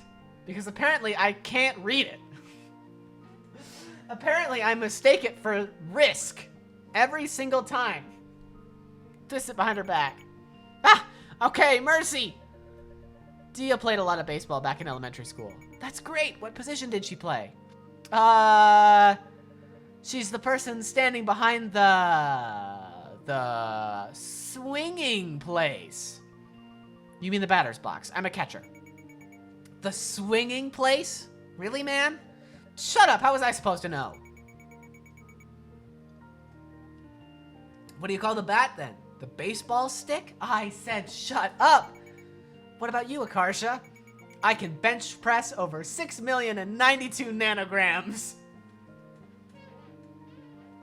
I've really come around on Akarsha. That's barely 2 pounds. It sounded better the way I said it. Krissa turns to Noelle and points at her. What about you? You haven't introduced yourself yet. Oh, I'm not here to join. We probably won't meet again. That's a shame. I should try to change your mind. I strongly advise against it. Your efforts will prove futile. If you say so. In any case, we're glad you all came. We'll be starting the meeting in a bit. In the meantime, you guys can get your paperwork from Liz first. Gotcha. Krissa goes off to greet some other girls who showed up. I guess she isn't too scary after all. She seems like the kind of person who'd walk into a pizza restaurant she ate at that one time 6 years ago and yell, "Remember us? Hello? Can I help you? You must be Liz." Yep. She hands them their forms. I don't need one. I'm not here to join. Aw, are you sure? We'd love to have you. No, you really don't. I'm not the athletic type. Joining us would do you some good, don't you think? We need all the players we can get, so don't be afraid we'll reject you or anything like that. We'll accept you no matter what. Whether you're good, bad, dumb, weird, unathletic. What's with all those insults mixed in? And no, I'm genuinely not interested. I hate sports. I'm just here for Dia. That's so sweet of you. It's not as though it takes a lot of effort to sit here and do nothing. I coincidentally happen to be free today anyway. Aww, you don't have to get all embarrassed about it. I'm not getting embarrassed. Liz smiles at Dia, who shrinks back in fear. I'm so glad you came. Changed your mind about the club, have you? I knew you'd come around. I was at one of your games when you were little. You were so scary. Everyone would back up whenever you came to bat. By the way, why is everyone in this club a girl? What? They are? Look, there's us four, Krissa, and then some other random girls over there. That's so odd. So it isn't on purpose. No, I don't know why those other girls joined. What a strange coincidence. Are you sure you guys didn't, like, subconsciously do it? Why would we subconsciously want a group of girls? Because guys are like communism. What? They're good in concept, but in reality, they suck. Okay.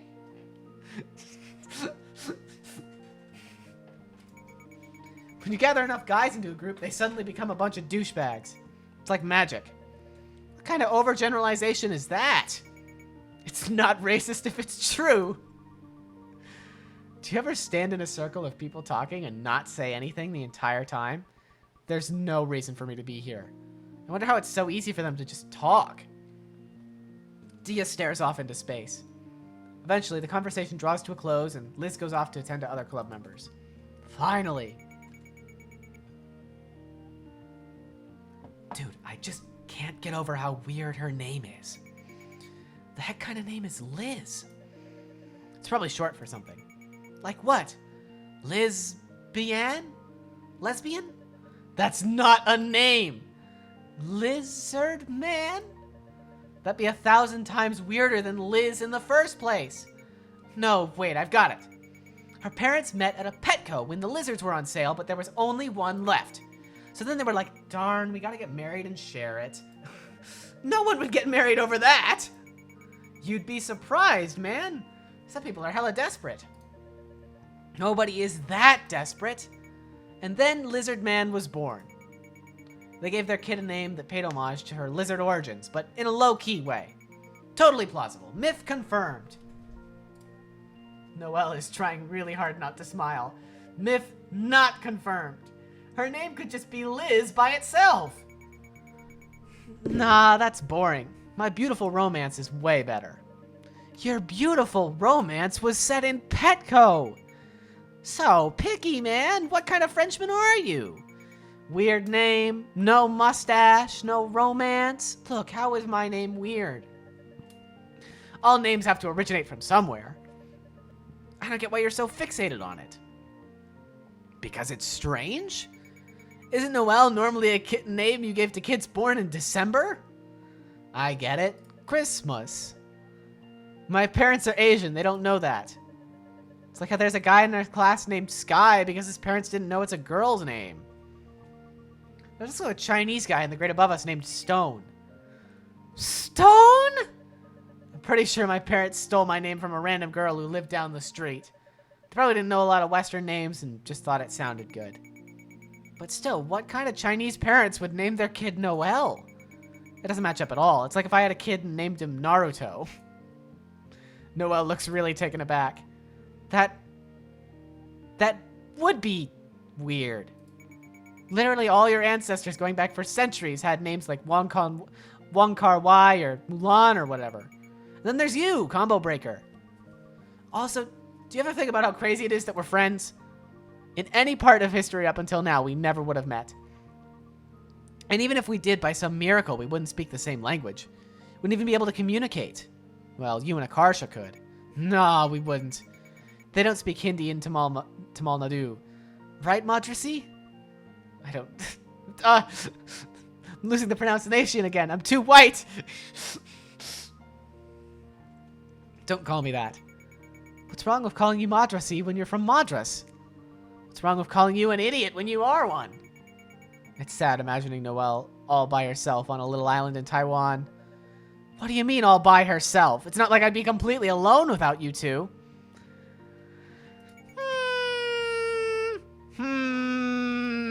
Stop looking skeptical. I would be able to make different friends. Sure. If you say so. You're the worst. I hate you. Krista brings her fingers to her lips and lets out a sharp whistle to get their attention. All right, guys, meeting starting.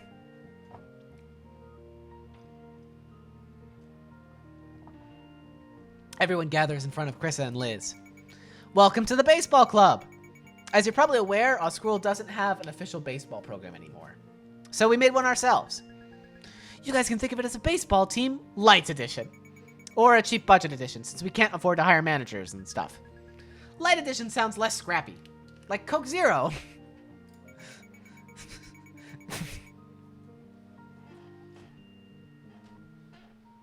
My brain is telling me to say I so rarely drink diet sodas. Because I haven't had a moment where I've chimed in with my own life experiences applying to this game recently.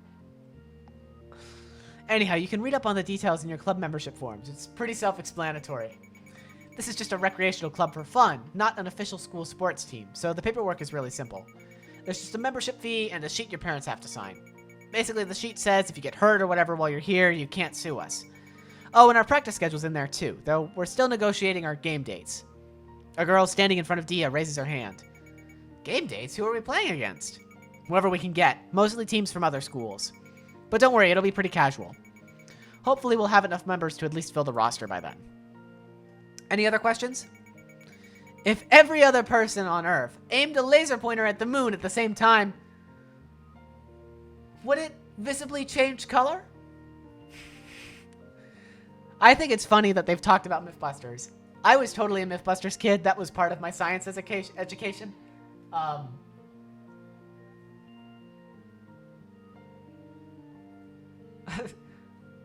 think they did that, right? And they were like, no, you idiot. Any relevant questions? Silence. Then let's all introduce ourselves with a cheesy icebreaker activity. Say your name, grade, and one fun fact about yourself. Dia immediately wants to go home. So, I've definitely mentioned this before. I love this activity, even though everyone hates it. The name, you know, your age, and a fun fact about yourself. Because I have an ace in the hole for these.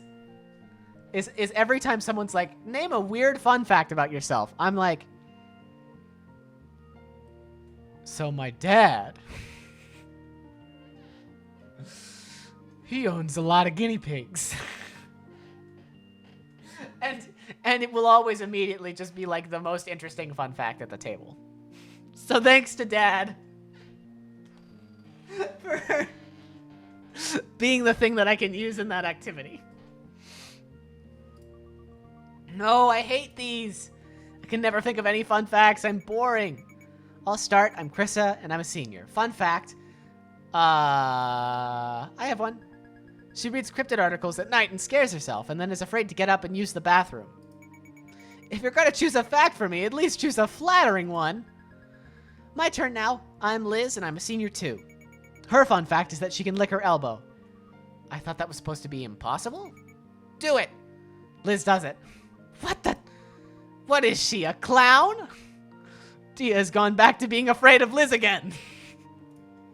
Liz gestures at another girl to go next. Watashi wa Sakura desu. Absolutely love this bleach tea. And I'm Yuki. There's no way those are your real names. Hey, it doesn't hurt to humor them. Support their interests. Watashi wa am in 10th grade. Watashi wa am in 10th grade too. Stop talking like that. I've found my people.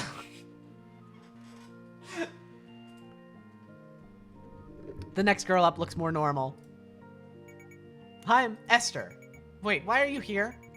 I tried to recruit you before. You said you weren't interested in baseball. I'll give it a chance. Alright, which anime has baseball in it? What? I never said it was because of which anime has baseball in it. It's Ofuri. Ofuri? No. Japanese is flatter than that. Ofuri. I don't know. It sounds like I'm saying, oh, furry. Hate that. That's definitely wrong. Don't tell me that's why Sakura and Yuki are here too. Heck no. I'm here because of Dia no Ace. Oh, furry. I've transformed into the butcher from Word Girl.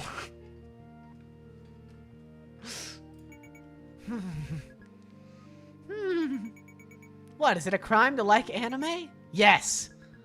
Okay, let's move on. Dia watches the icebreaker's progress with mounting terror. Her palms have grown clammy, like when she's getting ready to say here during roll call. Crap. It's almost my turn and I can't think of any cool facts. I like crunching on ice cubes? Me when someone asks me what a cat feels like? Oh, furry? Oh, it feels furry. I really like the oh. As if you've forgotten and are suddenly remembering what a cat feels like. When I go to people's houses, I'm too scared to ask where the cups are, so I go to the bathroom and drink from the faucet instead. Whenever an assembly is over and we're supposed to help carry the folding chairs back, I secretly hope people notice how many I'm holding. Y'all had folding chairs at assemblies? I definitely had folding chairs in like... No, not even elementary school. We just used bleachers, y'all. We just had all the bleachers extended out. We didn't need folding chairs. Yeah, we had enough bleachers for all the kids. I grew up in a small town. I grew up in a small town that cared about sports way too much. These are all so bad. What the... By now, 3 other people have gone. It's Akarsha's turn. What's up, ding-dongs? I'm a freshman. Ding-dongs? My name is... Wikishi. Fun fact, I once found 2 mutant tater tots that were fused together and sold them on eBay for $40. Akarsha really just has no concept of self-embarrassment. We kind of stand that a little bit.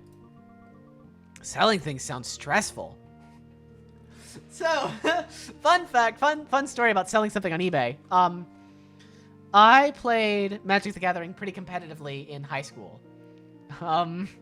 Bleachers George is an outlier and should not have been counted. I played Magic the Gathering pretty competitively in like late middle school, early high school, until I just kind of got bored of it. One of the things I would do all the time is that I used to draft. And so what that meant was you would open up a booster pack of 15 fresh cards. You would take 1 card from it and you would pass the rest down. And we were playing the very first Modern Masters. And if you don't know what that set was, it was a set that was entirely reprints. So it was older cards that were printed again. And a lot of them were cards that were worth a lot of money. So the idea was that the booster packs cost more, but you would have a higher chance of getting something that was worth money. And I remember very specifically at one draft, there was one mythic rare in that set that everyone was chasing by the name of Tarmogoyf. And everyone wanted one, not because it was, not just because it was like a staple. It was used in every single deck in one of the most popular formats at the time. It was also worth approximately, it was about $75 at the start of the set. But what happened was people opened Tarmogoyfs, and then they wanted 3 more Tarmogoyfs, so they would, to have a full playset for their deck. So they would just buy more of them. So by the time that we're getting around to this story, they're going for like $110 to $115 a pop. And I'm a high schooler, I'm a freshman without a job. So I'm like, please, I need any way to earn money. And I remember very specifically at this draft saying to everyone else who's participating, because we would always joke about pulling a Tarmogoyf. We had like 2 or 3 pulls. One was at that store. One was at like they were both at, when I wasn't drafting in that group. But there was one who was like, oh, cool. Here's a Tarmogoyf. Like, someone just reacted like that. And there was another time when someone was genuinely like, hey, I pulled this card. It seems pretty good. It's Tarmogoyf. Like, he had no idea what he had ripped open was worth a ton of money. So it had kind of become a joke that people were opening Goyfs left and right. And I remember very clearly saying in that draft, I think all of you know where this story is going, but I remember very clearly saying in that draft before we started, if I faint, take the Tarmogoyf and run. First pack goes by, nothing really happens. I forget about saying that.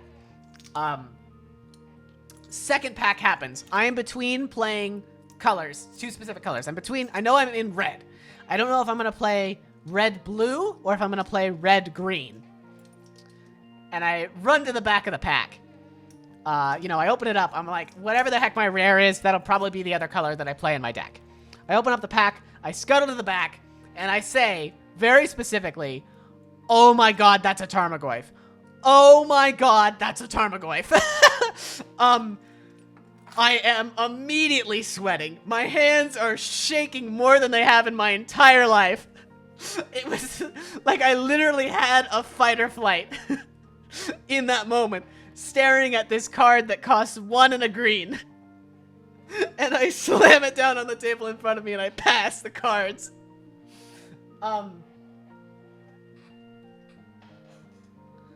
And it turns out that, yes, selling things is stressful.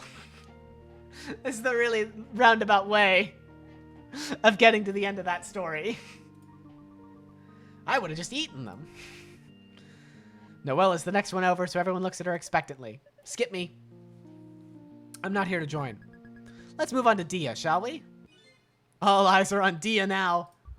Okay, calm down, me. All I have to do is say, I'm Dia. But wait, didn't she just say my name? Does it seem redundant if I repeat it? No, I'm overthinking this. I should just say it like everyone else. I'm Dia. Yeah, so far so good. What else was I supposed to say? Panic is rising in Dia's chest. I've already messed up. I'm embarrassing myself in front of everyone. This is the worst. Even worse than reading a passage out in class. I shouldn't have come here. Dia bolts from the meeting. Distantly, she can hear Noelle calling out after her. Dia, wait! I can't go back now. Powered by nervous energy, Dia barrels into the locker room. Her plan now is basically to run as far as her legs will carry her. I suddenly feel like running 3 or 4 miles. Dia crashes into someone. Ow! I landed on my butt. Someone is lying on top of her. They roughly grab the front of Dia's shirt. Watch where you're going, motherfuck!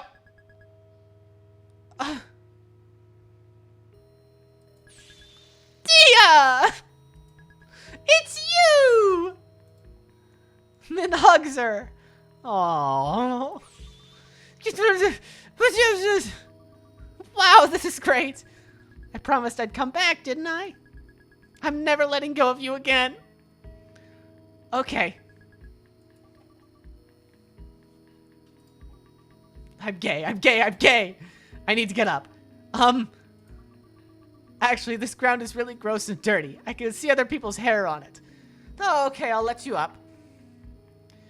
Min gets off and looks at Dia up and down as she staggers up to her feet. Wow, I almost forgot how pretty you are. You could be a model. I almost forgot you did this all the time. You didn't get taller than me. Hey, I'm still growing. You're off by almost a foot. There's still hope. You really never give up, do you? Of course not. I'll work hard so I can take you. Overtake you. In an attempt to hide her embarrassment, Min turns her head to the side and points to her ear. Look, I have piercings now. Don't I look cool? You look cool. And I got a butterfly knife. Min pulls a knife out. Watch this. Min flips the knife open and does a trick. It looks really dangerous. Whoa, Min is so brave. I missed you. I missed you too. Hello. I like to fart. Thank God. Someone runs into the locker room. She's wheezing so hard for breath that Dia knows who it is before looking. Dia, there you are. Everyone is looking for you. You. How? You. Why are you here? That's my line. I can't believe Dia still lets a weakling like you hang out with her. You Empire State Building. Min does a trick with her butterfly knife. Why do you have a knife? Put that away. I'll put it away in your heart. Shut up, it sounded cooler in my head. No one even said anything. Anyway, aren't knives like that illegal in California? If I wanted to, I could report you to the police. Min reluctantly puts the knife away. Fuck you. Min threateningly draws in closer to Noelle and whispers into her ear, voice low. The dramatic effect is slightly ruined by the fact that Min has to step on top of a stallage. And mixed storage and taller into one word. Storage bin to be taller. I hate you. I hate you more than the stringy things on bananas. Stop yerkying. Stop it. Stop yerkying me. Why? I didn't even do anything. Shut up. I won't lose to you. What are you even talking about? Someday Dia's gonna realize she's out of your league. You're not even taller than her anymore, so all your advantages are gone. I don't... What? When she doesn't like you anymore? I'll gut you and feed you to her dog. She didn't even have a dog. I'll buy her a dog and train it to eat you. Someone else ran into the locker room. It only takes a second for Dia Noelle to recognize the sound of Akarsha's flip-flops. Hey! Chris and Liz are looking for you to...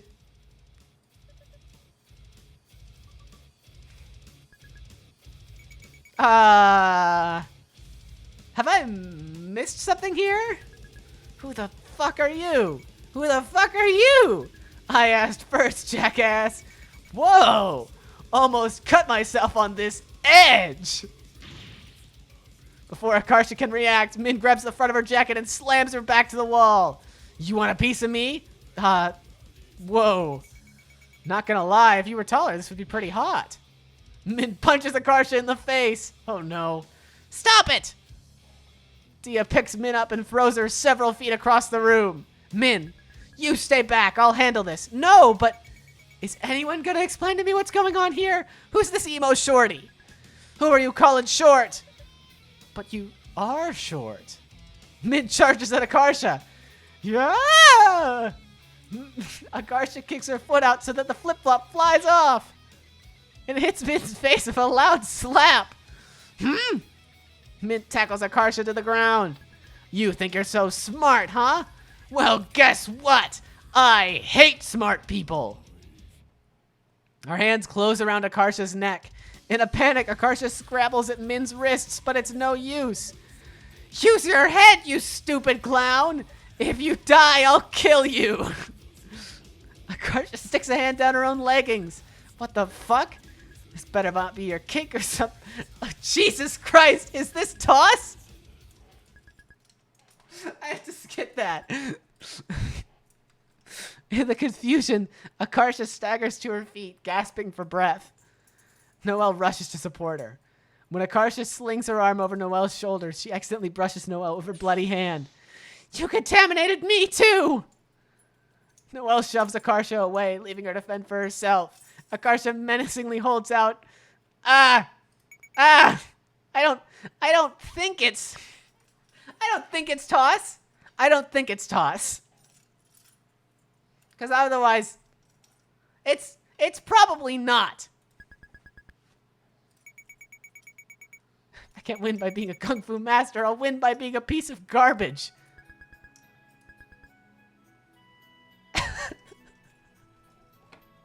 Why is this game? Terms of service.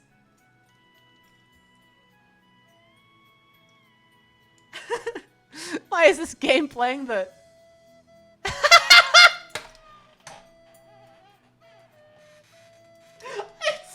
it's specifically the shitty flute version.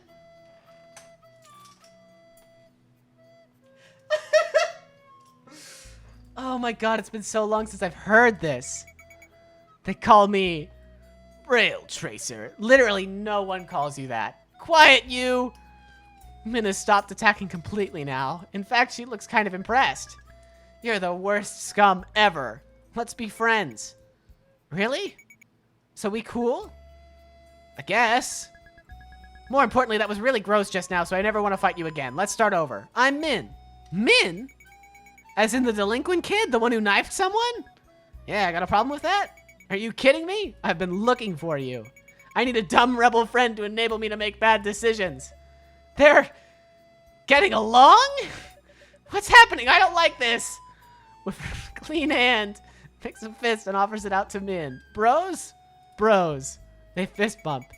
Be the ye to my haw, the knuckles to my enchilada, the human to my centipede. I don't like this. We can annoy Noelle together. I have a terrible feeling about this. Min is quickly taking the opportunity to wipe her face on Akarsha's windbreaker. Stop. Ah! Dia, hold her down. With brutal efficiency, Dia grabs Akarsha's wrist.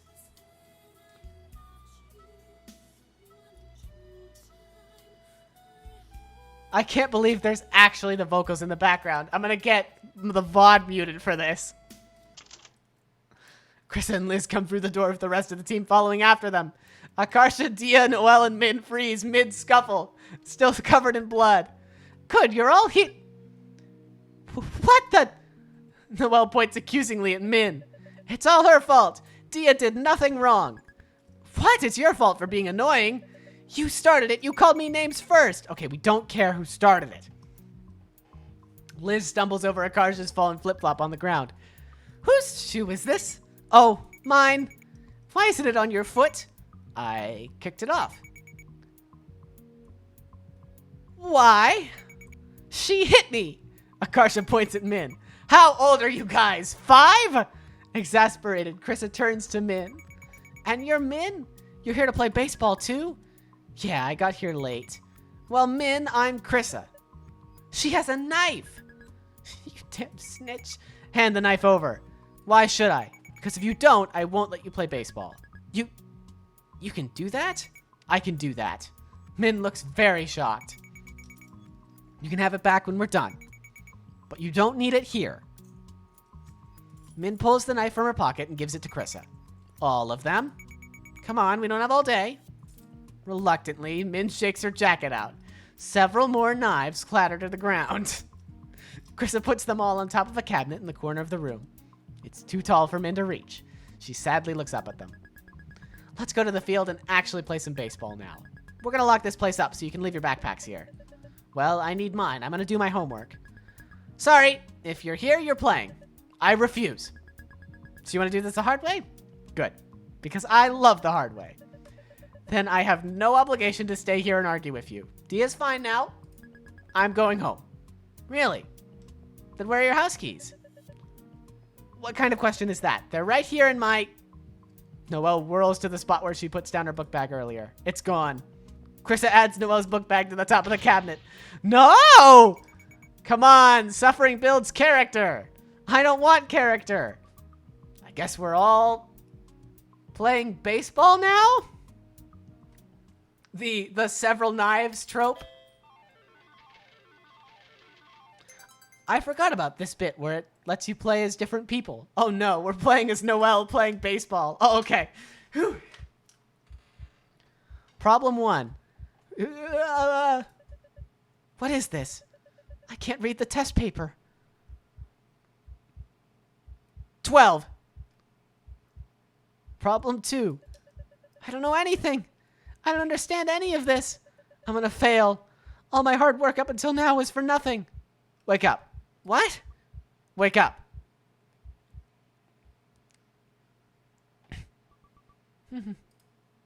Dia looks very concerned. I had a nightmare. Ugh. That was silly. It wasn't even real. Sorry. Feel better? She presents Noelle with a poorly wrapped, lumpy gift almost as big as she is. Happy birthday! Despite Dia's best efforts, several spots of the gift aren't properly covered with the wrapping paper, and Noelle can clearly see what's inside. I appreciate your kindness. May I open it here? Dia nods eagerly. Noelle unwraps the present and pretends to be shocked by its contents. It's an avocado! Thanks! It's a giant bright green snake plush. Giant bright green snake plush story. Here we go. So, when I was in kindergarten, you know, we had read-alouds and we were reading books and stuff like that.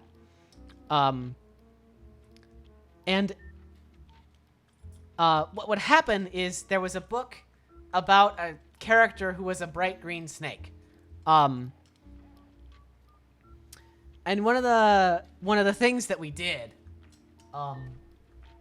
was we had a snake plush that was supposed to be the character from the book. And people would take turns bringing it home. And they would write a little story about what they did with the snake in the book. Because it was a friendly snake. I don't remember what book it was from. But I remember being incredibly excited. I remember very particularly just the bus ride home, having this tote bag with a snake in it, being like, "It's my turn! It's my turn! I'm so happy! I get the big snake plush!" I just think that's very cute. His name is Snakey. Look at how he's striped. Noel looks. Indeed, he's striped. He's the youngest. He has 2 older brothers and a sister. You bought this for me? I won him from the hammer game at the fair. Hit the hammer really hard. I chose him because he reminds me of you. He reminds her of me. How? I don't even like snakes. Stuffed animals are a useless waste of space. Yet, against all logic, a lump forms in Noelle's throat, impossible to swallow. Noelle quickly stamps down all stupid emotions and focuses on organizing her thoughts. Thank you. He's green, soft, and at least 5 feet long. I will place him in my bedroom and preserve him in mint condition for as long as possible. She looks happy. A warm and fuzzy feeling swells in Noelle's chest. You're my favorite person. I think I may have developed some kind of attachment to you, too. We should go on vacation together someday, when we grow up. Would be fun. That would be fun. I would accompany you with only mild complaining. Where? Maybe England? Can go to Diagon out. Noelle watches Tia's face drop as she silently goes through the 5 stages of grief, remembering most of the locations in Harry Potter aren't real. We can at least see platform 9 3/4. They put a plaque of it at King's Cross. Okay. What else do you want to see in England? All you can eat buffet. They have those here too. It's so simple to make you happy. If everyone thought like you, there would be no wars. Dia doesn't appear to know how to respond to this, so she just looks away and smiles shyly. If we run out of things to do in England, we can always watch TV in our hotel room. Yeah. No, you complain too much when things aren't scientifically correct. Like when radioactive things cause superpowers. You get so hung up on it, it's distracting. Distracting how? Distracting like... Shut up! Shut up! Shut up! This is not scientific! He can't do that! That's not how nuclear physics works! No, shut up! We can watch an educational documentary, Ned. Like Planet Earth. I don't like the part where the baby elephant follows its mom's tracks the wrong way. We can skip the part where the baby elephant follows its mom's tracks the wrong way. Suddenly, Dia starts climbing off the playground structure. Just remembered. Actually, Dia had been preparing to say this for the past 15 minutes. Want you to meet someone. I made a new friend yesterday. Really? Who? Min. Min? Is that a boy or a girl? Not sure. How can you not be sure? Didn't you meet? It was hard to tell. You'll see what I mean. I will? When you become friends. Min is really nice. Gave me a seaweed sheet. I've never seen you this excited over someone before. They must be really something. Dia looks like she agrees. That must be him. Her. Instead of introducing them, Dia is just happily standing there in silence. The other girl? I love the metal keys. Sizing her up. Her face darkens when she sees the snake plushie Dia gave her. So you're Dia's best friend. You giraffe. What? I'll fight you! Excuse me? There can only be one of us. So we have to duel. The concept of there only being one best friend was silly. Even when I was in school. I'll beat you in hand-to-hand combat. What? No! Starting in 3, 2, 1. I already said no! What was that all about? What an idiot. What does Dia see in someone that dumb? I don't understand. I'm home. What did you get on the math test? An A-. A-? Why not A? Noelle's mom is cutting a column out of the Chinese newspaper. Look at this article. This boy was accepted into every single Ivy League college. He lives in Pleasanton. If he can do it, why can't you? Content warning for emotional abuse, I guess? Putting this on your wall.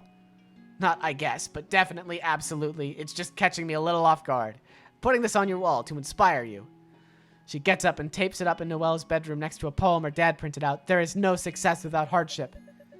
Can I go to the park with Dia this Saturday? What for? We're taking a walk around the lake. There's also a Petco nearby. She wants to look at the fish and hamsters. Will Dia still be your friend if you say no? Yes, but I want to, then there's no point. Now that you've already established your friendship, you should be spending the minimum amount of energy to maintain it. Otherwise, you're just wasting your limited time. Fun is an illusion. This sucks, but I'm thinking about how Joe Rogan the other day said, like, video games are exclusively a waste of time. Fun is an illusion. Don't be controlled by your emotions. But I'm free that Saturday. Chinese school is on break. You can use it to study for your tests at school. I already studied for them. All of them? I finished reading all my textbooks already, twice. Did you do all the practice problems? I did all the practice problems. Haha, take that! There's nothing that could possibly be left for me to do. I'll buy next year's textbooks so you can get started on those then.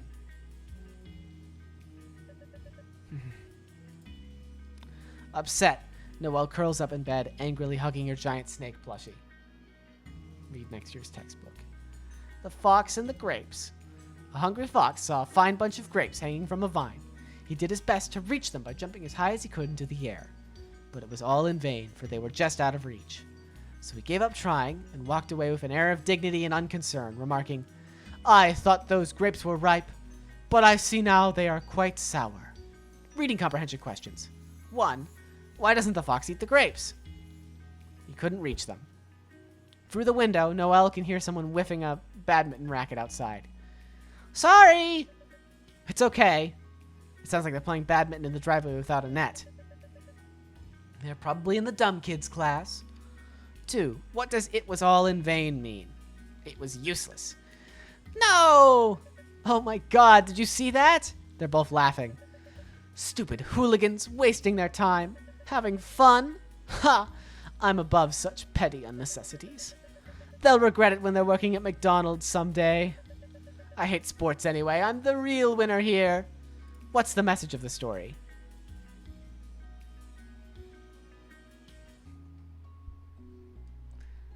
This is really good. That's one time I really like it when games use what they can to make a good story. And that's doing it here.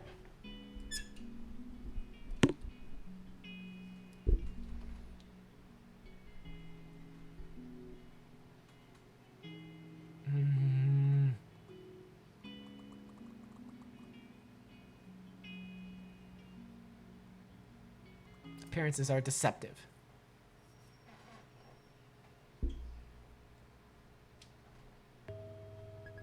Noelle, you're up to bat. Noelle grudgingly steps up to the plate. I hate sports. Why am I here? Akarsha is pitching. She raises her eyebrows at Noelle as she winds up. Wake up. What? Wake up, Frenchman. You're in a coma. I am not. You are trying to confuse me and failing. Akarsha pitches the ball. Swing at the ball. Through sheer luck, Noelle manages to hit the ball. It pops straight up. Noelle runs for first base with the agility of an old man with 2 broken legs. I got it. Crissa catches it in her mitt. The runner already on first base gives Noelle a strange look when she runs up to it. Noelle, you're out. Stop running. It's embarrassing. What? Why? She caught it, genius. But so? Why can't I run? How come the runner on first isn't out? The rules of this game are really incomprehensible. It's okay, nice try. I don't need praise for failing, I'm not stupid. Noelle grabs a mitt and joins Dia and the others on the field. We're taking turns batting. Everyone who isn't a batter or a runner is defending on the field. It feels so odd to be doing this. I keep half expecting someone to holler at me to get off. Suddenly, Dia swerves back to avoid a bee flying at her face. Did that bee just try to sting you? Come back here, you bitch bee coward, I'm gonna fuck you up! Min moves indignantly between Dia and the bee. She's trying to protect Dia from the bee. Min throws a punch at the offending bee. After silently watching a few fruitless swings, Dia takes off her hat and strikes the bee in midair with the bill of her cap. It falls to the ground, dead. Min beams at her with pure adoration in her eyes. When did you move back? About 2 weeks ago. Wow, if we had any classes together, we'd have crossed paths way sooner. Does Dunsheo go here now too? No, he's at a different school. He goes to Niles. That's an easier, less Asian school. Why would your parents put you in different schools? They didn't. I originally went there too, but I got expelled. Expelled? How was Florida? You're not gonna ask about the expelled part? Horrible. They didn't have boba places there. I had to drink milkshakes. What the? That's crazy. And everyone was white. Are white people that bad? They do shit like, yeah, I'm not gonna read that. Or that. I'm not even Chinese. I had to get so good at beating people up. We stand Min. What the heck? That sounds like a cartoon. I thought racism was over. Me too. But they showed us that cartoon every year in class, where they time travel to win their segregation. What happened? Beats me. The next batter strikes out. Liz, who's acting as the catcher, returns the ball to Akarsha. Akarsha fumbles it and drops it on the mound. Everyone watches disapprovingly as she scrambles to pick it back up. That was an illusion. A trick of the light. I feel like I've also had that cartoon in class. So, I remember... I'm gonna get water and then I'm gonna tell another story.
So do y'all remember Liberty's Kids on PBS? I didn't watch it much as a kid. Wasn't entirely my thing. But Liberty's Kids was the go-to for my teachers whenever they needed to teach me something, like some social studies, some history stuff. And so I very clearly remember one of my teachers teaching me about the Connecticut Compromise.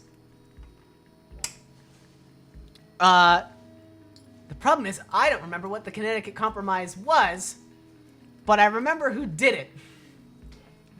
Because we learned about the Connecticut Compromise, and then we watched the Liberty's Kids episode about it in class on the projector. And the entire class is sitting down, and my teacher goes, so there's something that really annoys me about this episode. And we're just going to watch it, and I'm going to pause it, and I'm going to tell you what it is.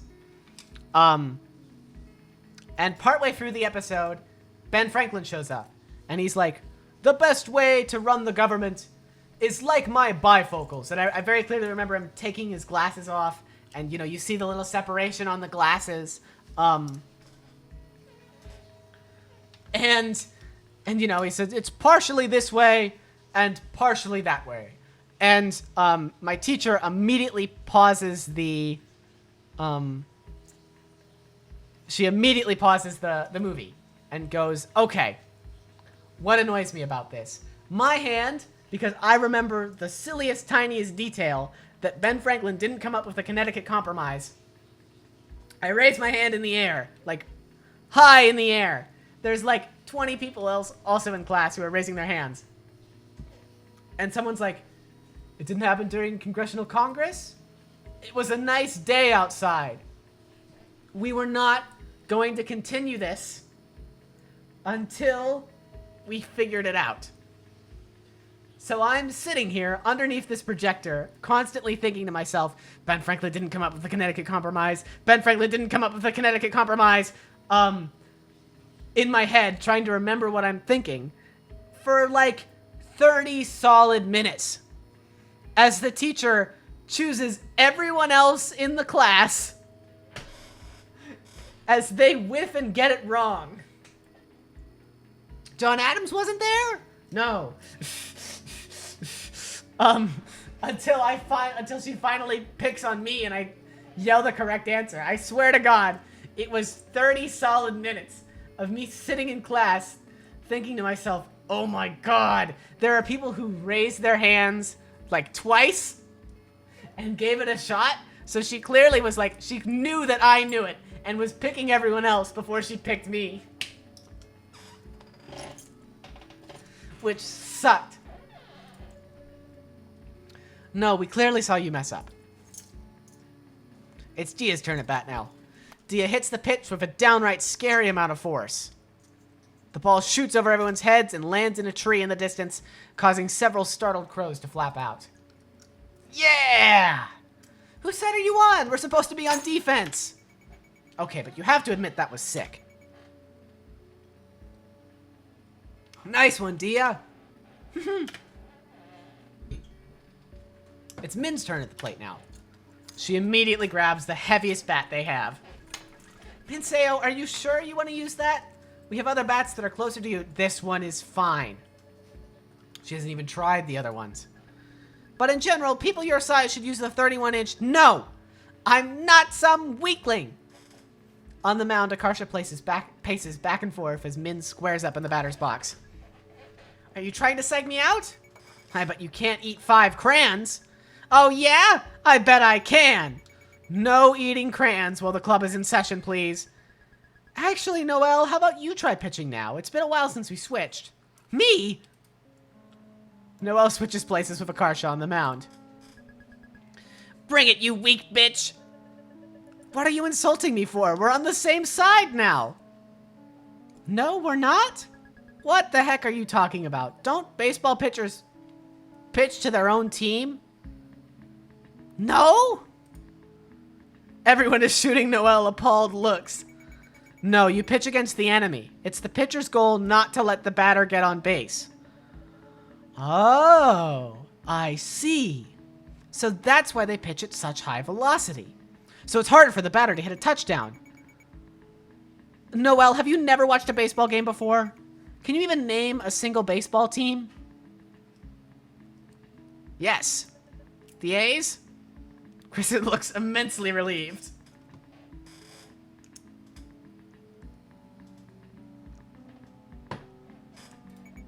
Bravo. If you failed that, I probably would have started crying.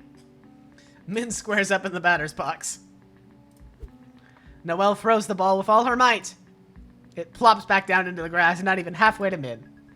The hell was that? That throw was so soft.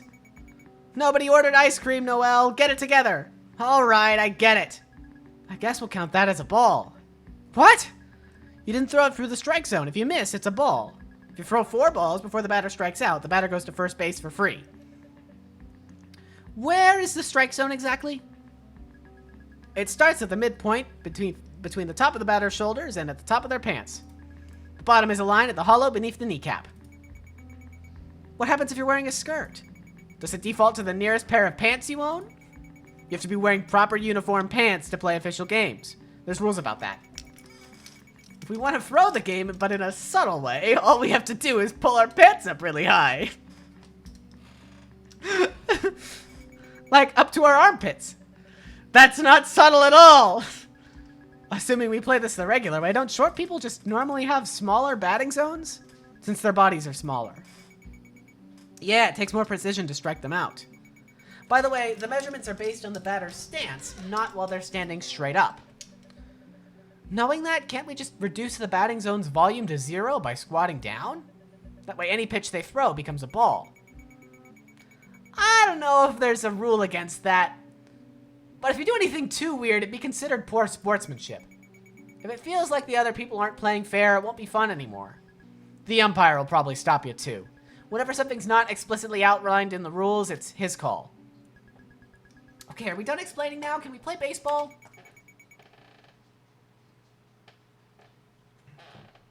Sure, I think we covered all the bases.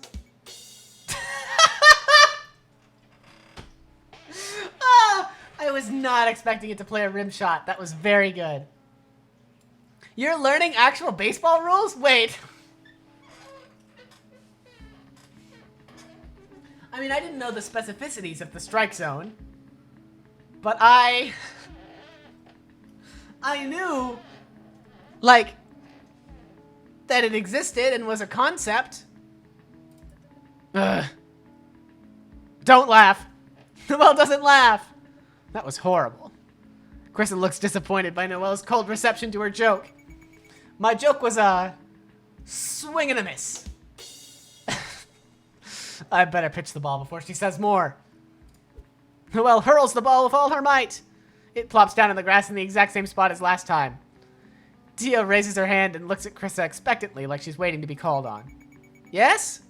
You can just talk. You don't have to do that. Noelle doesn't have enough upper body strength to throw it that far.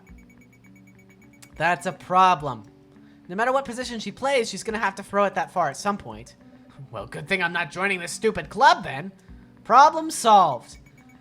Alright, whatever. I'll pitch for now. Noelle hands the ball over to Krissa and joins Akarsha and Dia back on the field. As Noelle jogs up to them, Akarsha plucks a dandelion from the grass and presents it to her. If you were a flower, you'd be a dandelion. This is literally a weed. Akarsha tries to blow the dandelion seeds into Noelle's eyes. Stop that!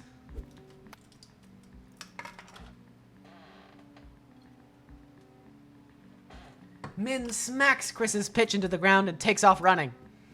Dia tears after it with the look of a dog chasing after a squirrel. She scoops it up and throws it to Akarsha, who's manning first base now. I got it! I got it! Akarsha tries to catch it, but ends up knocking the ball away with the tip of her glove. God, what a mood. We had I don't know what y'all's, like, recess areas were like. We had a quote-unquote baseball stadium, which is to say we had a home plate, and we had a lot of grass, and we had a fence behind that home plate. And I remember playing wiffle ball there, and no one wanted to be outfielders. Like, there was maybe one glove for the whole field, and no one knew how to use it. Akarsha, you need to work on your catches. Huh? Why? You dropped the ball. What? That wasn't me. That was totally you. Everyone saw. Incredible. That must be my look-alike from another dimension. You briefly glimpsed a parallel universe when Akarsha didn't catch the ball. But now you've crossed back over to the reality where I did catch it. That explains the memory discrepancy. It's the only logical explanation. Or you messed up and just won't admit it. Min manages to round the bases and score thanks to Akarsha's mistake. Akarsha, you're up to bat. I'm ready. Akarsha twirls the bat behind her bat. Twirls the bat behind her back, squats down for no reason, and hops several times like a frog before springing back up in a dramatic pose. Is she going to do that every single time she goes up to bat? Knowing her? Yes. My signature. You don't need a signature. Watch out! Huh? Akarsha batted a ball straight at Noelle. Noelle flails her arm in a panicked attempt to catch the ball. She misses it. Krista does nothing. She's still sulking because Noelle didn't laugh at her joke. Oops. Ow! Oops. That was ghost. It wasn't a ghost. It's Min's turn to pitch now. Krista hands the ball over to her and heads over to the plate to bat. Whenever you're ready. The fielders are all backing up. Chris is even taller than Dia. So she looks like she can hit it pretty far. Ball's haunted. Where's Luigi when you need him? I love that her shirt says, "What the fuck is wrong with you?" Min clutches the ball in a claw-like grip. Honestly, she's designed incredibly well, actually. She brings her arm back and then forward, hard, over the top, and lets go. As the ball approaches plate, it does a little hop, like a hiccup. Krista looks weirded out. She doesn't swing. The flutter is just enough to throw Liz off. The ball glances off the side of her glove and bounces off her kneecap. What the? It's kind of creepy, isn't it? Seeing the ball coming at you without spinning.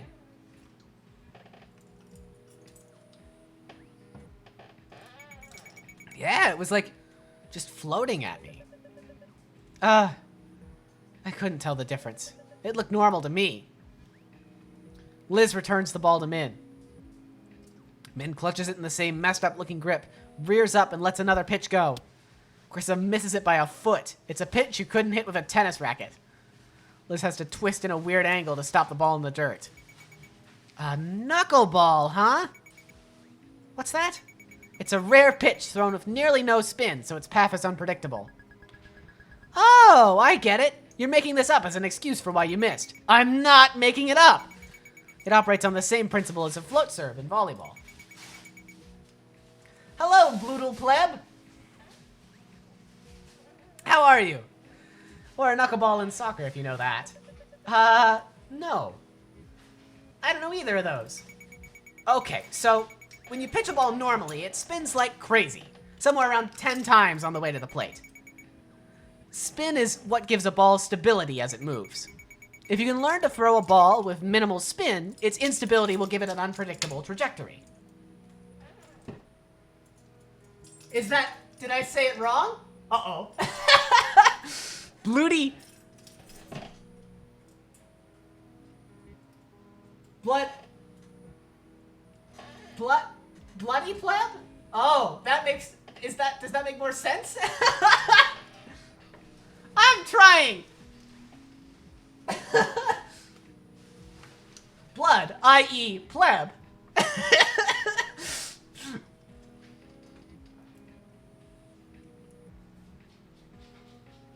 I don't know. Clearly I'm just reading it wrong. It's gotta be. Oh, this is so embarrassing. Bloody pleb. I'm gonna guess bloody pleb. Bloodle. I'm calling you Bloodle from now on.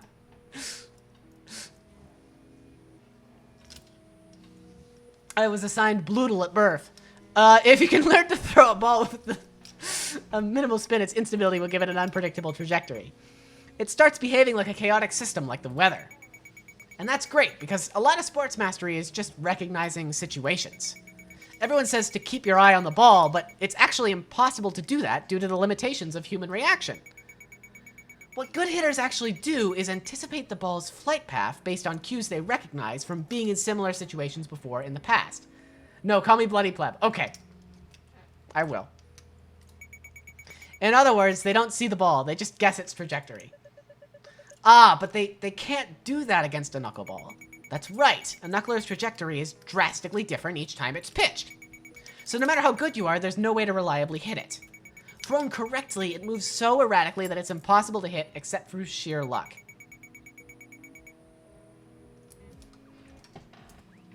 Oh! Bloodle pleb. I cannot see. I just can't see the difference between I's and L's. My brain is busted. I've been reading for 2 hours and 45 minutes. I still can't tell if you're making this all up as an excuse for why you suck. No, it's real. But you couldn't catch it, so it's also a convenient excuse for you. And if it is real, then why doesn't everyone use it? It sounds practically game-breaking. Well, for one, knuckleball is one of the hardest pitches to throw in baseball, if not the hardest. Put a little too much spin on the ball, or throw it just a little too fast, and you're basically serving up a meaty practice pitch that'll get hit out of the park. And even at its best, a knuckler is a double-edged sword. Batters can't hit it, but that also means that pitchers can't control it, and catchers can't catch it. When thrown right, even Min has no idea where it's going. They say throwing a knuckleball for a strike is like throwing a butterfly into a mailbox across the street. Even in the big leagues, catchers hate it. And if I let it get past me, it could lead to the batter or a runner on base advancing.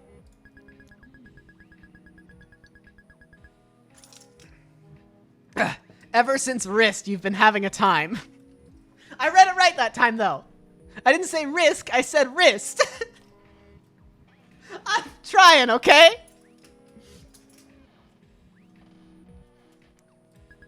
It's a big pain.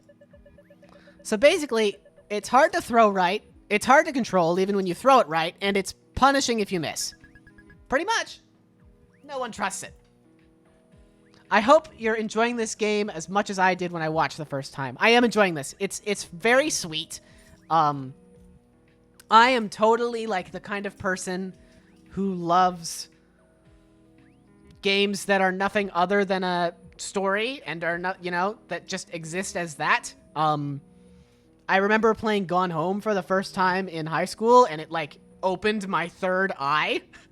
That game goes so hard. I love Gone Home. I love walking sims. I need to get into more visual novels. Because I also enjoyed them too. And, you know, this is just generally sweet. And also, like, as a white dude, it's told from a culture that, like, is different than mine. And so it's one of those things where it's nice to see people of that culture representing themselves in a way that's so joyful in this game is. Kind of getting to see that, at least. Anyway, no one trusts it. Knuckleball is the pitch of someone with nothing left to lose. Also, like, baseball. Also caring about baseball. There was a point in time when I cared about baseball. That was when I was, like, 7. You know when you're, like, 7 and you watch sports and you're, like, not really sure of what's going on at all? But you see, like, home team, they're like, they're from where we are. They're good. That's, you know, I enjoyed baseball when I was thinking about sports like that. And I enjoyed baseball watching, sorry, was I peeking the microphone? I saw it peeking in the bottom, but I was like, I'm not going to fix this. That's part of the character now. But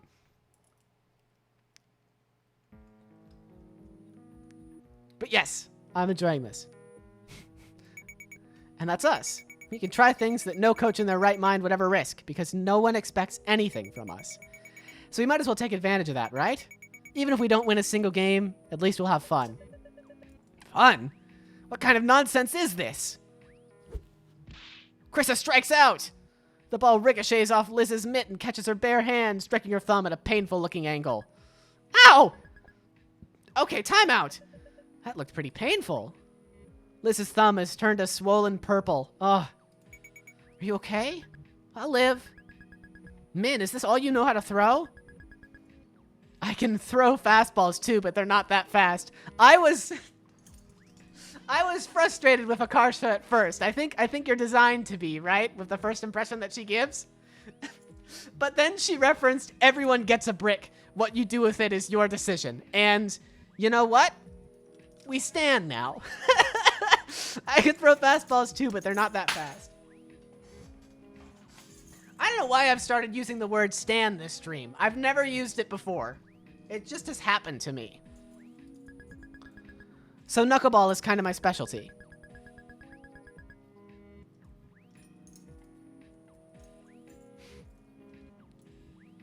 I used to watch videotapes of Tim Wakefield pitching on TV over and over again and copied that. I don't think I've actually made that. I don't think I've made it to that line yet, but I've seen an image of that. It's the only pitch I really practiced. That's so smart. Honing all your skill on an off-speed pitch, knowing that you don't have the muscle to throw fast.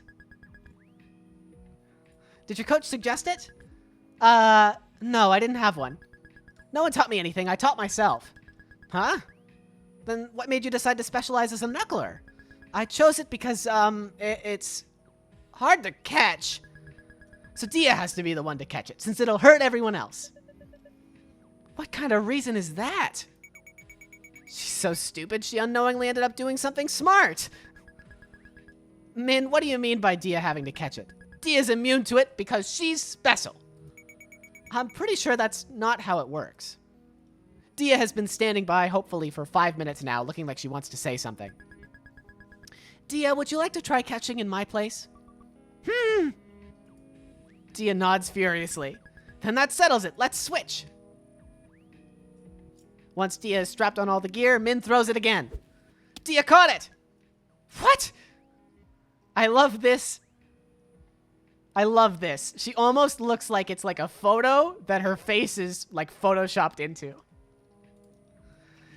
She sounds like Fox falling off the stage in Super Smash Bros. Melee. Let me drink some water.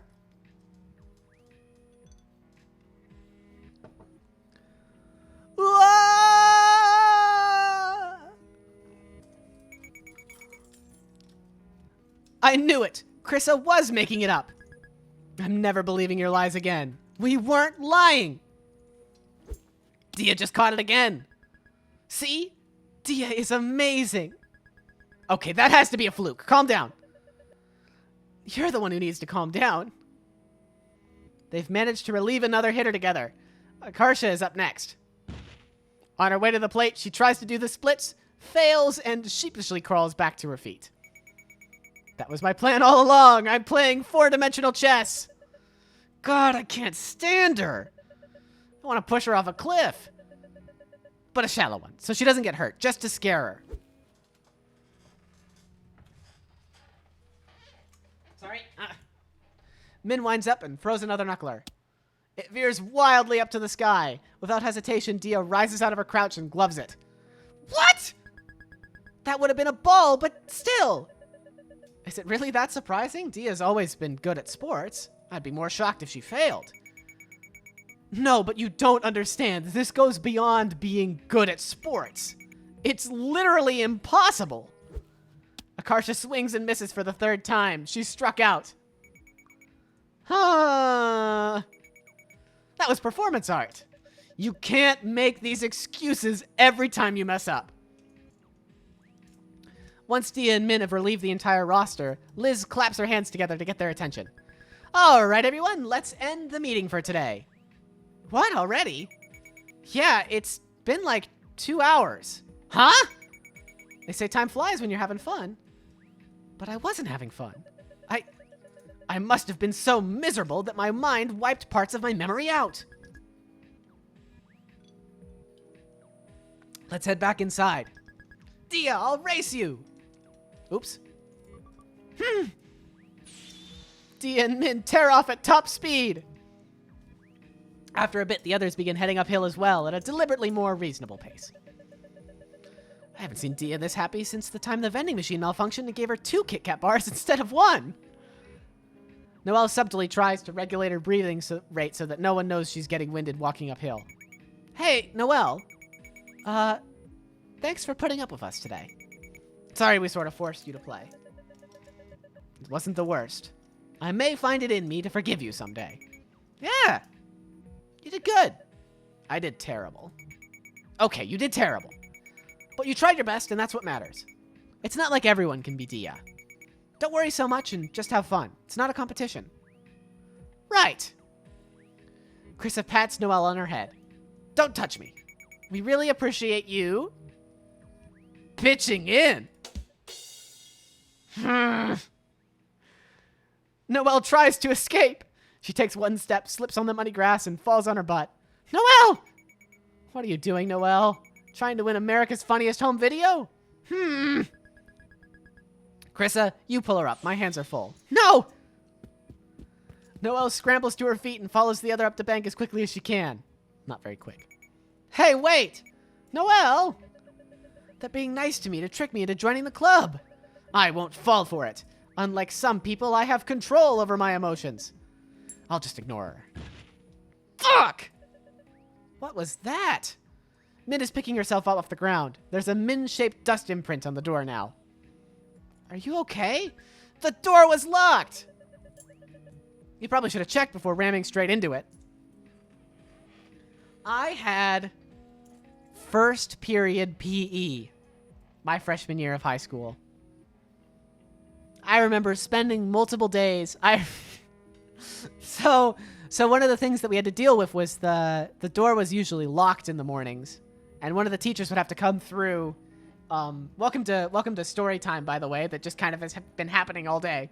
One of the teachers would have to come through and unlock the door and open it up. And so basically the code was that if someone was standing at the door, they had tried to get in but had failed. And I remember there being multiple times throughout the year when there were like 20 people. Class was going to start in like 5 minutes. We had to get into the locker room. And there were like 20 people just kind of sitting outside the door until someone tried one of the doors that hadn't been tried and just walked in. And it was just unlocked. And no one had tried it. And everyone was just sitting outside, assuming that all of the doors had been locked and class was going to start late.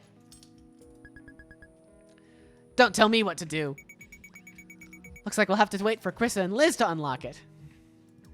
Min pulls a lighter out of her pocket and lights a cigarette. Are you serious? That's illegal! What in the goddamn hell is your damage? I can't do anything without you calling it illegal. Because it is illegal. Even if it wasn't, what kind of idiot are you? Didn't you learn about the health effects of tobacco in school? It's just a bunch of statistics. Plenty of people smoke and don't die. What, you think you're better than the laws of probability? Yeah, I am. Go ahead and remove yourself from the gene pool then. Jesus Christ. Hey, Min, can I try smoking it? What? Have you lost your mind? Come on, aren't you curious? It's not like I'll get addicted from just one smoke. Min holds out the cigarette for Akarsha. Here. Don't mind if I do. No! Noelle bats the cigarette out of Akarsha's hands. It lands on some dried pine needles and bursts into flames. This game's incredible ability to turn every single interaction with these four into pure chaos within a matter of minutes is remarkable. Ah! Oh, good, it's this song again. Hang on.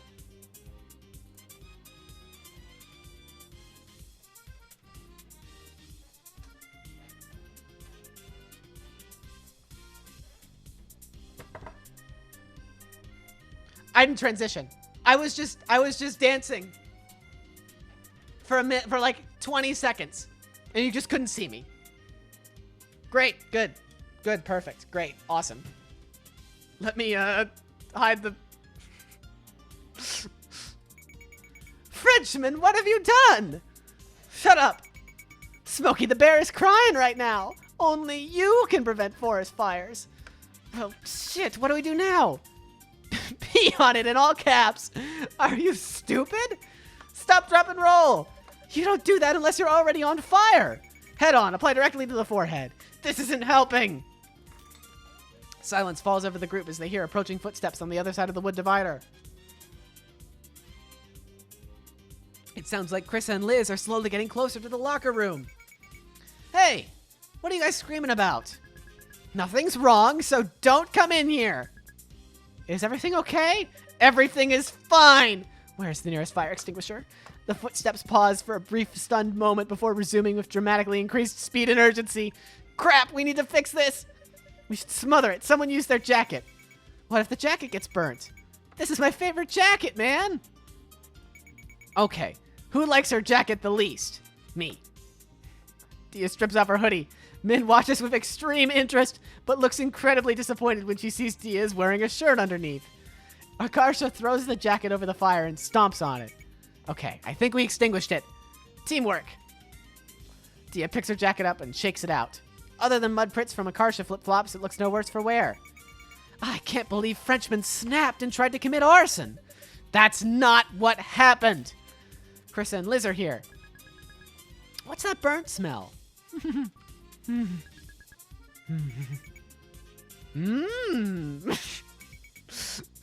Who did it? It was Jerry. We're inventing a person now? Who the hell is Jerry? He's a guy, black hair. Right, we all saw him. He did it. Dia nods helpfully. What a day. All right, it's assumedly content warning parental abuse time again.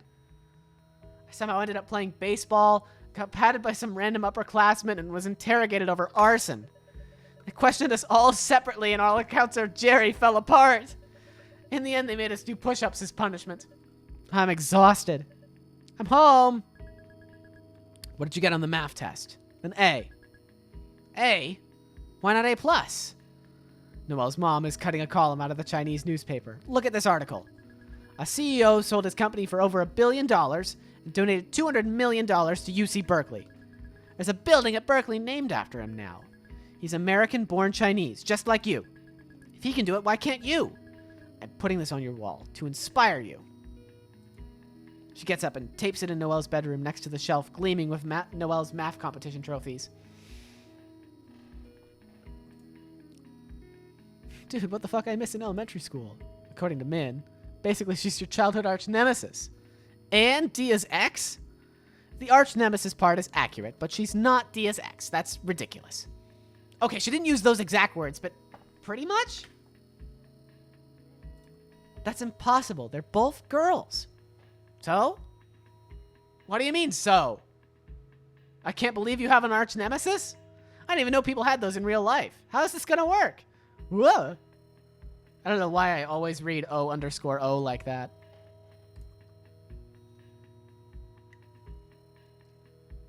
I don't understand what you're asking. Please reword the question. What are you gonna do about Min? Nothing. She doesn't pose me any threat. Dia made her promise not to hurt me before, so she's strictly invited to insulting and threatening me. Or simply, she's invited to insult and threaten me. Come on, insult me, threaten me. Come on, it'll be fun. You're invited. She's simply limited to insulting and threatening me. All bark and no bite, so to speak. We need to come up with a different thing that is yerky for when I say something wrong. Because saying yerky, get his ass doesn't make any sense when I haven't typed in anything. You could do, you know what? Okay. Here's another story time. Noble.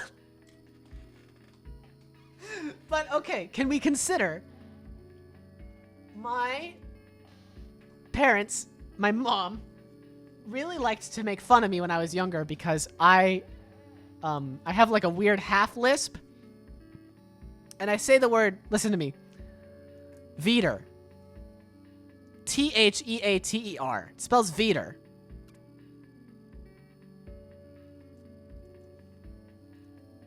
That's how I like, because I don't like to say theater. So I say a V sound, Veter. Theater. Veter. So I would give you Veeter whenever I mispronounce something.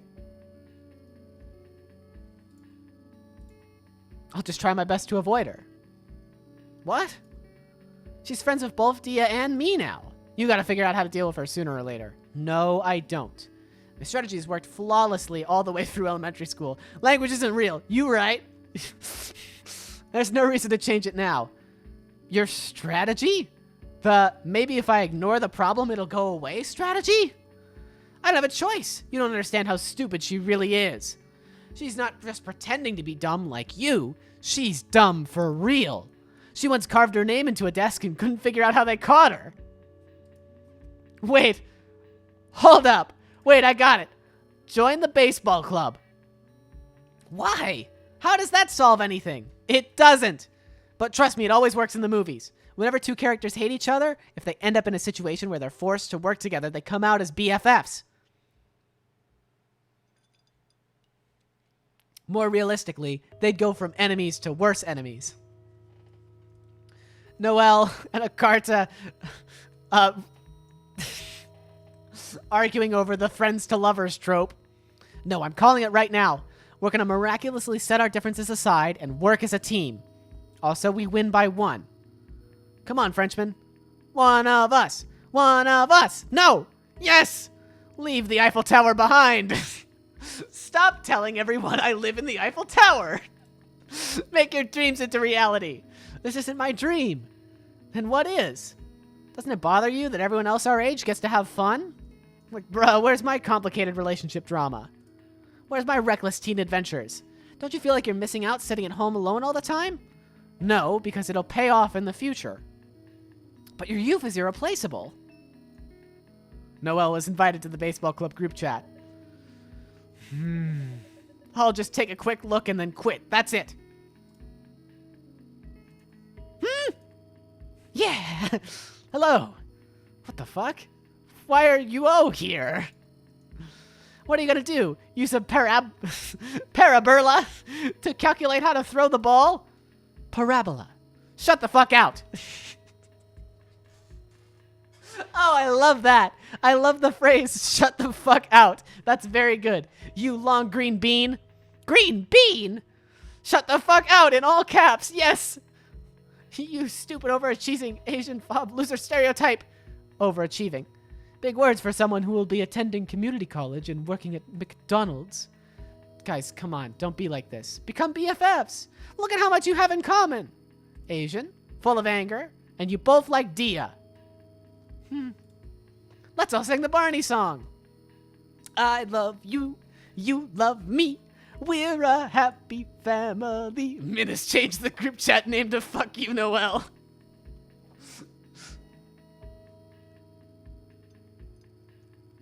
I don't like this group chat name. Suck it. Noelle has changed the group chat name to Baseball Club. Min has changed the group chat name to Fuck You, Noelle. Stop this. Noelle has changed the group chat name to Baseball Club. This is very good. I feel this in the soul of my friend groups. Min has changed the group chat name to Fuck You, Noelle. Guys, this is so immature. How about a compromise? What sort of compromise? Let's change the group chat name to Baseball Club. Thank you. What the fuck? How's this a compromise? I didn't get anything. Has changed her name to Noelle Fucker 69. Nice.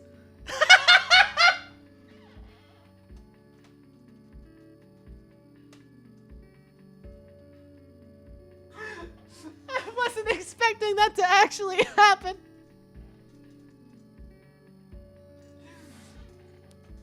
Well, that counts as the line read. Waving at each other. I take it back. This is unacceptable. Change it back. Hang on. That's the opening of, Full Metal Alchemist. Humankind cannot gain anything without first giving something in return. To obtain something of equivalent exchange must be lost.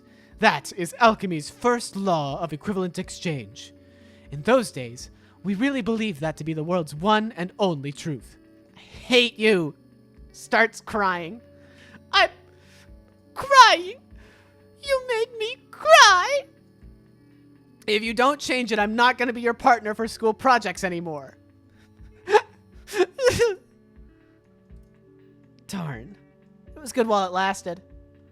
Wondering if there's anything left to figure out about baseball that no one else has yet. Like other strategies that make us statistically more likely to win? Or other weird loopholes? Can we release multiple balls into the air to confuse our opponents? You're on a baseball diamond, and you're like getting ready to bat. And you got your eye on the pitcher, getting ready to watch this pitch. And the pitch is, the pitcher's winds up, holds it back behind their head. And then they I have to turn webcam on so I can show what the heck I'm thinking here. Hang on, where's my thing?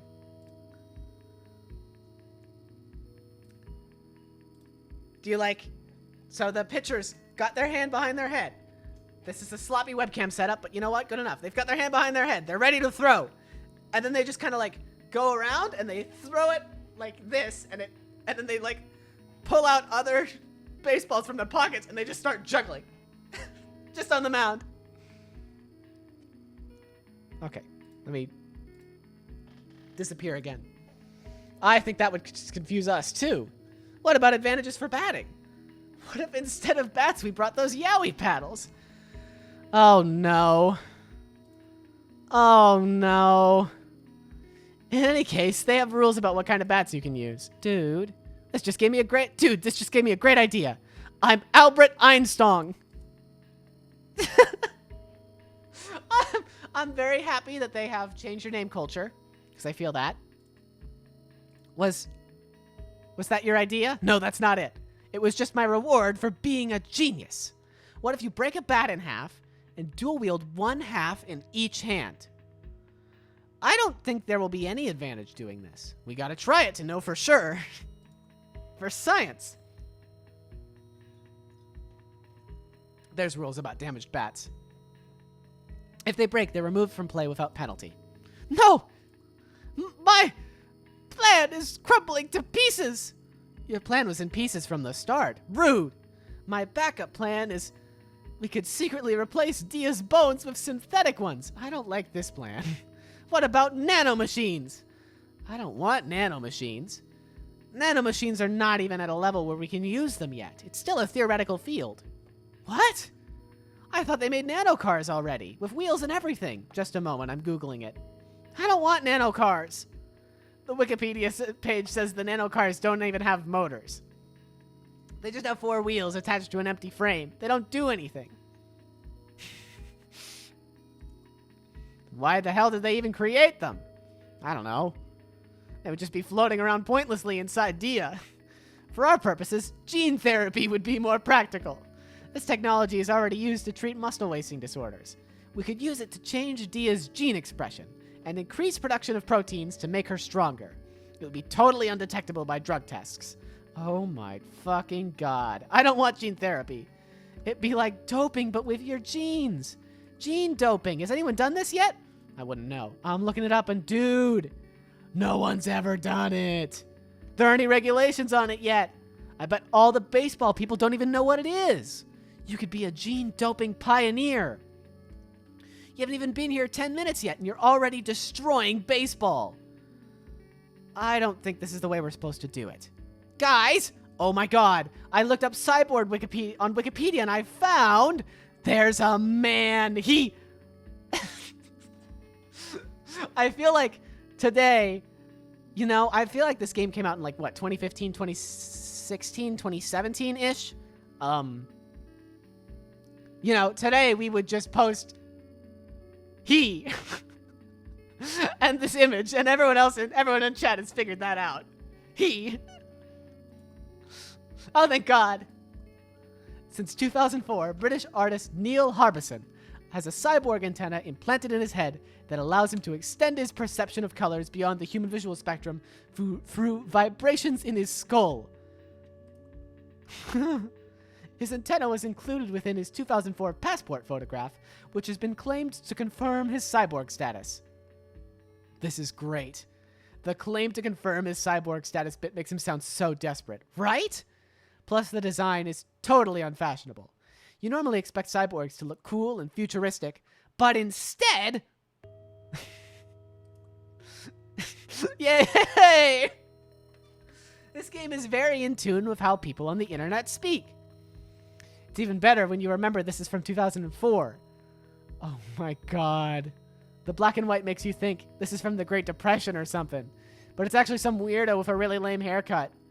He looks like he's planning to dangle a carrot on a string from the front, like a donkey. Shut up, I'm losing it! It's only been 4 years. Not only is he still alive, but his current appearance is probably relatively unchanged. This man is still out there, existing in the same world we do, looking like this as we speak. Good. Whenever you're feeling down about your looks, remember. Oh, it's very good that they just posted the picture again. Stop! Why are you smiling? Are you talking to a boy? No boyfriend until college. Noelle almost falls out of her chair in shock. I didn't hear her come in. Noelle switches to a more academic tab she kept open, but not before her mom sees. You always change the screen when I come in. What are you hiding? Her mom grabs the mouse and clicks on the incriminating tab. You're wasting time. Do your homework. Her mother scans the name on the screen and jabs a finger at Albert Einstein. Who's that? That's Akarsha. She's the other smart girl in my grade. The one who almost beat you on the midterm? Yes. Don't forget that everyone is your competition. She is tricking you into thinking she doesn't really study when she does. Every minute you spend doing useless things is a minute she's beating you. She's not tricking me. We're friends. Friends! Don't be naive. When she gets into MIT and you don't, you think she'll care? If you were really in trouble, would she do anything to help you? Of course not. When it comes down to it, nobody will look out for you. The only people you can really trust are your family. You don't know anything. Don't talk about my friends like they mean nothing. Hell yeah. Get her. Yerky, get her ass. Do you know anything about me? What's my worst fear? What's my favorite documentary series? You would know these things if you had any care for me beyond how good I make you look to our relatives. You ungrateful child. The whole reason we came to America is so you could live a better life. We made so many sacrifices for you. How dare you say we don't care about you? You've been spoiled rotten. You have an attitude problem. Kids these days. When your dad comes home, we're going to have a long talk about this. Noelle's mom closes the tab. She hovers over her shoulder for a few more minutes to verify that Noelle is doing work. Don't you have anything better to do? Oh, that's right, you don't. Because you have no friends or hobbies and live vicariously through me. Still looking sour, her mom finally leaves. Upset, Noelle curls up in bed, angrily hugging her giant snake plushie.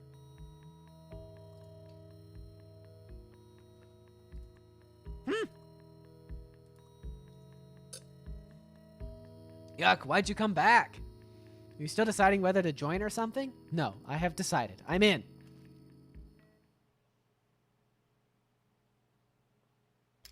I assume? Yep. Good. Akarsha, finally. How much longer is in this game? It's about 5 p.m. I can probably go for another hour to an hour and a half safely.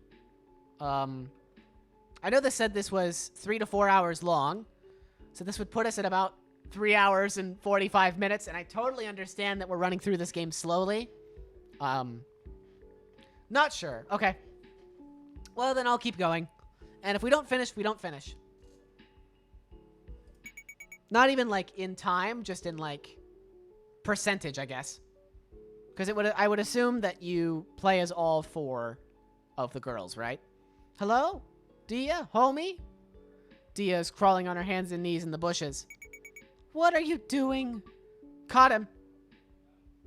Dia emerges from the brush with a caterpillar in her hands. It's fat and striped. You! Dia turns to face her. Because she's deaf in one ear, when she stands up straight, she actually faces slightly to the right. Don't be rude. We should give him a name. I have to go with Miles Tails Edgeworth. It's not even right.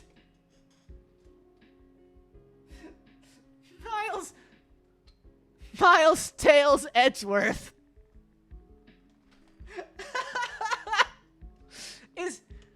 Is Edgeworth's first name in the Ace Attorney games Miles? I think it is, right? Because Miles Tails' name is Miles Tails Prowler. Because it's miles per hour. Miles Tails Edgeworth. What kind of name is that? It's a character from the Ace Attorney games. It's hella gay. You should play it. You say that like I'd be interested just because it's gay. You're not? Good gay stuff is hard to come by. Akarsha is correct. I don't feel like Ace Attorney counts as gay content, though. Dia scrutinizes Miles Tails Edgeworth as he inches across her palm. You're so invested in these kinds of things. Video games and stuff. They're a form of escapism. I need obsessions to distract me from the crushing emptiness and hopelessness of life. Why do you want this photo deleted? It's a picture of me, and I don't like it. Just kidding. Dia scoops the caterpillar into her other hand. Did you hear the news? Obama won. Okay, so this is... There's the vibe of, sure, of gayness, but it's not explicit. That's understandable. This is either 2008 or 2012. Yes, we can. 2008. Yeah, but they outlawed gay marriage. They did? Prop 8 passed. I thought we were better than that. You shouldn't be surprised. There were a lot of yellow-wearing guys. Homophobia in the auto mod. I'm sorry. I have to allow the word gay. Don't even have to ask my parents what they voted. I know. You'd think that Automod would understand. Oh, the streamer is gay. It's fine. But the thing is, it used to be legal. We used to be better. It's not just that the world sucks. The world sucks, and it's getting worse.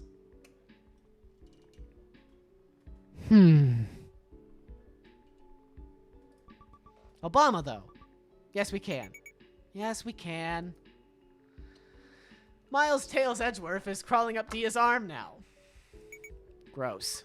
That's so shallow. He has a good heart. Don't yellow and black stripes normally mean it's poisonous? Caterpillars are only poisonous if you eat them. Not dangerous if you're nice. Dia carefully returns the caterpillar to a tree branch. Ready to go? Dia nods. Akarsha. Yeah? Never mind. What the?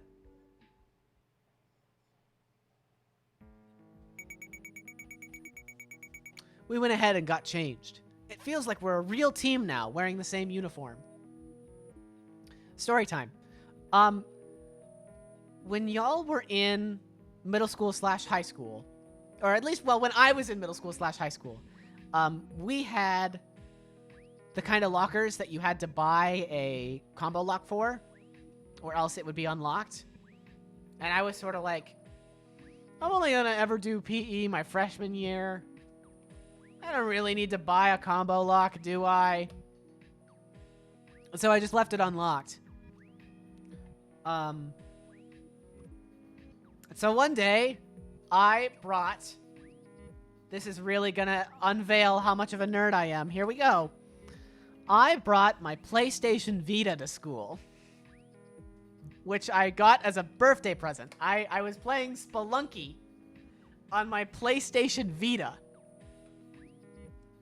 And I remember going to PE and putting on the PE required clothes, which is stupid and just... I mean, like, it makes sense that you would have PE required clothes, but I never liked them.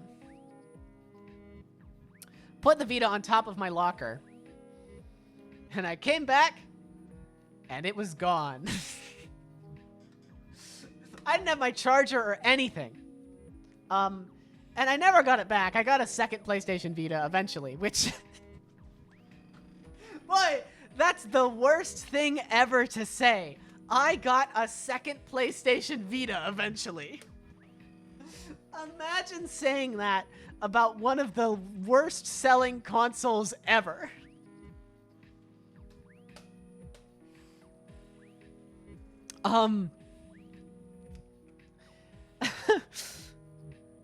But I just think all the time about how someone stole my PlayStation Vita while I was a freshman in a locker room. Like, stole a games console that has absolutely 0 games on it, without a charger, without anything that would actually work with it.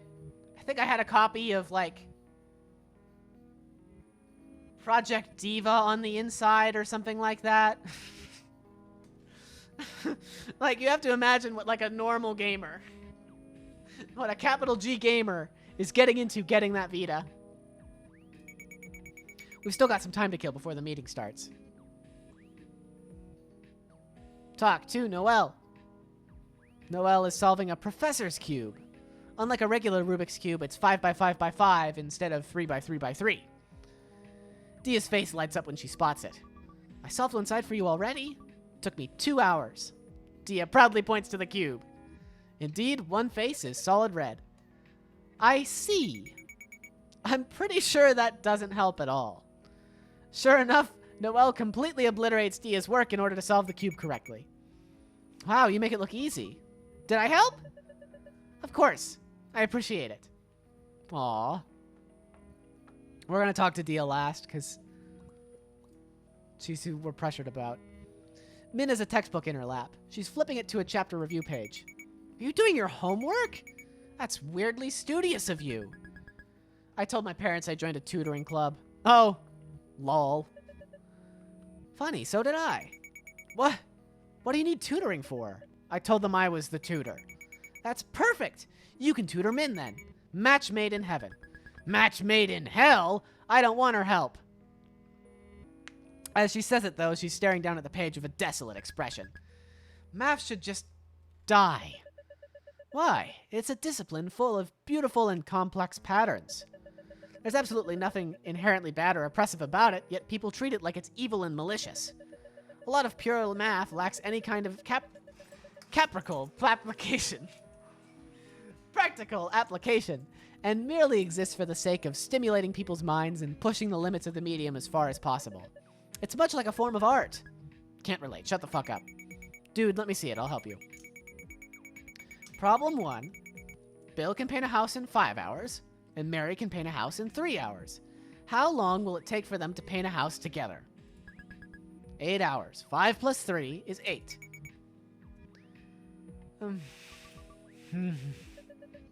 Are you gonna be okay at this school? Talk to Min again. Would you kiss a girl for $1 million? I guess. I don't have that kind of money, though. What? No, I'm saying you get paid. Huh? Never mind. If you pay $1 million to kiss a girl...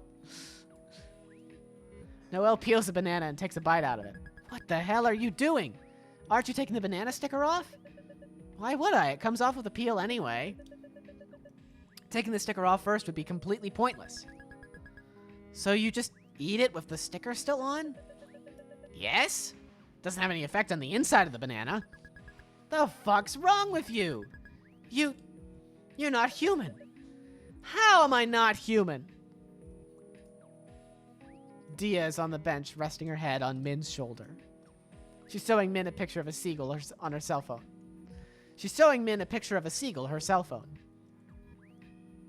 One side of the photo is a blurry brown from Dia's thumb partially obscuring the camera lens. Look how close I got to this seagull. That's pretty close. Life is so hard. Any words of wisdom, Dia? Snowflakes are actually really, really small. Not like you would think from Christmas decorations. How big did you think they were? Like the size of a plate? Wow. You must have been crazy disappointed when you discovered the truth. Any other advice? You can make Nutella sandwiches and eat them. I have the same amount of wisdom as Dia does. If you do this 3 times a day, you'll have 3 meals for like $1.50. Thanks. The locker room door creaks open. When Noelle sees Chris and Liz come through, she lifts her hand to wave, but aborts halfway through the motion. Scowling, she jerks the offending appendage back down like her hand had gone and betrayed the rest of her body. What? Nothing. Hey guys, we have a few announcements to make. First of all, Min Seo, you need to resubmit your parental permission form for the club. And this time, please have a real parental guardian sign it. I don't know what you're talking about. She forged it? How can you tell? The signature was just the word mom in cursive. Fuck. Min is running away. Krista gets up and chases after her. There's nowhere to run, you dumb kid. It sounds an awful lot like Min ran into the door again. Everyone else's forms look fine, though. So, good job, guys. If you forged it, too, I couldn't tell. Whew. Grissa has returned, dragging a defeated Min behind her. Next up, we're playing against an actual team today. What? Who? We invited the team at Niles over. They should be here soon. Are we going to be okay? Our team is made up of 4 baseball players, 2 nerds, and 3 weebs. Wait, did you count me as a nerd? Nerd? Nerd? I'm a hybrid. I'm a weeb, too. I guess that's what a nerd would be. Guys, we'll be fine. Maybe. The maybe was too honest. Don't worry, it's seriously super casual. They aren't bringing their coaches or anything. It's just 9 of them driving over in their cars. Just relax and have fun. We found our Yerky.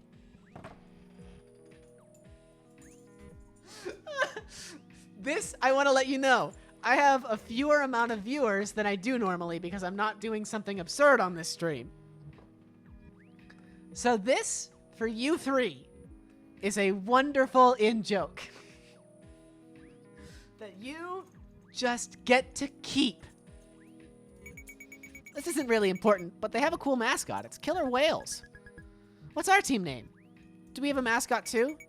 Read your damn shirt, it's Monarchs. That's so bland. But we're not really an official school team, so we can make a name up ourselves. Ooh! Any suggestions? Bagels. The way you think is so damn cute. Chicken nuggets. Bagels is so simple, I kind of like it. Yeah, I'd honestly be okay if it ended up like that. Any other suggestions? We should be something stronger than killer whales to assert our dominance. Monarchs are already more powerful than killer whales, though. Humans keep killer whales in captivity. But, like, if it was like a 1v1, a killer whale would tear a guy to shreds. No, they wouldn't. We should be something bigger and more dangerous. Like what? Global warming? Oh my god? That's actually a hilarious name. No matter who we're up against, they'll pretty much just automatically lose. Like tigers versus global warming. Who do you think's gonna win? Our motto can be underestimate us and the world will be destroyed. I like this. It's not a very positive motto. I'm still kind of impressed Noelle came up with that. What kind of name did you think I'd come up with? I don't know. Something nerdy that you thought sounded cool but was actually really cringy. Like the algorithms. Yuck. I feel like throwing up. Shut up! I never suggested that! And I don't like global warming. It's not threatening enough. How is it not threatening enough? It's irreversible and will devastate generations to come. Okay, this is getting a little too real. But it's not a thing. Like a real thing. Are you saying you don't believe in global warming? She means it's like an abstract concept. Yeah! We should be something that sounds like it could rip our enemies from limb to limb. Like Death Machine. Are we forming a heavy metal band? Death Bagels. That's better? I think? Death Bagels is dramatically cuter, but Min is too pleased that Dia combined their suggestions to complain. Wait, I just thought of a name too. Semes. No! What is that? In Yaoi, the Seme is the dominant guy in the couple. What is Yaoi? You don't want to know. Usually only teen girls who like anime know what it means, so maybe that's good? Most normal people will be totally oblivious. Yeah, the only reason Noelle knows is because I corrupted her. Heavy metal band called Global Warming? Well, we are in a band now. Congratulations, everybody. Let me reiterate that this is a bad idea. We're going to have to make up a fake definition when our parents ask what it means. Worth? How is that worth it? Okay, we'll settle this the fair way, which is a vote. Everyone write your vote down on a piece of paper. Akarsha votes for global warming. I just won it. Krista tallies up all the votes. The winner is global warming. Nice. I guess the one downside is we only sound threatening to people who believe in it. That's fine. Even if they're too ignorant to accept scientific facts, that doesn't erase the reality that will annihilate them. Big words for someone who couldn't catch a ball if it had Elmer's glue on it. You shut up. Alright, guys, be nice. I'm gonna, the global warming, head out to the field. I'm gonna get some more water. because this game is decimating my throat.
It's 1 a.m. where you are? What the heck? Oh, I'm sorry. I'm sorry for distracting you, Lark Diet. It's 1 a.m. for you though. Bloodle pleb is how I'm supposed to say it. It is 5:19 where I am at. Global warming, head out to the field. The other team is on their way. They're parking right now. Let's stretch and warm up first. They arrange in a huge circle and begin stretching like usual. Focus on your breathing and calm your mind. Suddenly, Noelle whirls around, looking frantic. Noelle, get with the program. Be a Zen master. Where's Dia? Huh? She didn't follow us out? Indeed. Dia is nowhere in sight. Holy shit. She's so quiet I didn't even notice she was gone. Minseo is missing too. Oh my god. They're doing it. That's impossible. Min told me she was going to the bathroom on the way out, but that was like 15 minutes ago. She should be back by now. Is this gonna be toss? Is this gonna be a moment where I'm gonna... Maybe they got left behind the locker room. Ah! What? Nothing, I was just randomly screaming. Looks like Dia and Min aren't here. And the girls' bathroom is empty. We should split up and search for them. No, I've watched enough TV to know where this is going. We'll get picked off one by one. What is this, a horror movie? The killer whales will be here any minute. We don't have time to comb the school slowly together. Besides, we already lost the main problem children. The rest of them aren't the type to randomly wander off like this. It's fine. Okay. That's true. Fine. Disperse, global warming. Meet back in the field in 10 minutes, whether you find them or not. Roger that. Noelle is holding the door open for people as they exit the locker room. She smiles as Akarsha comes closer. I can't stand here all day. You're cut off. Noelle lets the door close in Akarsha's face. Oh my god. Noelle is waiting for Akarsha outside. Meanie. Where should we look? I don't know. If it was just Dia, I'd have guesses, but it's likely Minseo forced her to go somewhere. You realize Dia is like a foot taller and 100 pounds heavier than Min, right? Min can't force Dia to do anything. If she took her somewhere, it's because Dia let her. Fine, forced was too strong a word. Coerced. Dude, chill. You're so neurotic when it comes to Dia. Can't you just trust her judgment? In kindergarten, I asked Dia what she wanted to be when she grew up, and she answered a police dog. Well, it was kindergarten. Even in kindergarten, I understood that becoming another species wasn't an option.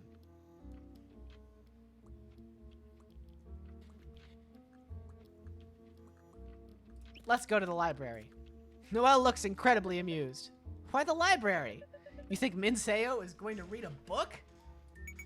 Doesn't hurt to be thorough, right? Akarsha squeaks the door open.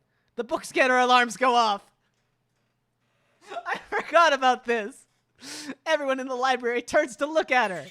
Oh, shit! Ah! Akarsha panics and bolts back out the door. Whew! Good thing no one chased after us. What even just happened? I don't know. How odd. I didn't even have any books in my backpack. Why did it go off? Maybe it was a fluke. You should try again. No thanks.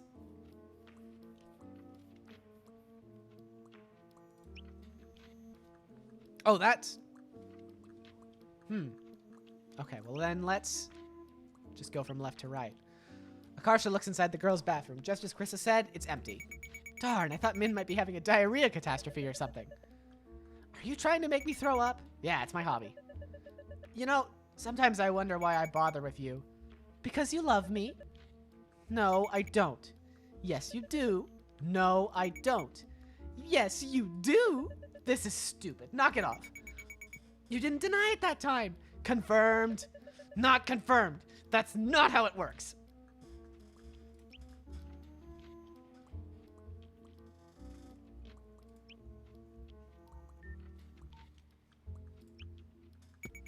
Hey, that's... Dia is sprinting around the track at top speed. Yo, Dia! She can't hear us from here. Once Dia rounds a bend, Noelle and Akarsha flag her down. She's completely drenched in sweat. What are you doing? I got nervous. So I ran 3 miles. Feel better now. Okay. I had a friend who used to do not quite 3 miles, but used to run. It's weird. Why didn't you say anything? Dia looks at her as though she's crazy. Stressful. I don't like to bother people. Dude, you know that not communicating just makes most situations more stressful, right? Where's Min? What do you mean? Huh. I guess you went missing separately. Never mind. Just go back to the diamond then. That way Chris and Liz will know where you are. Dia nods and trots off.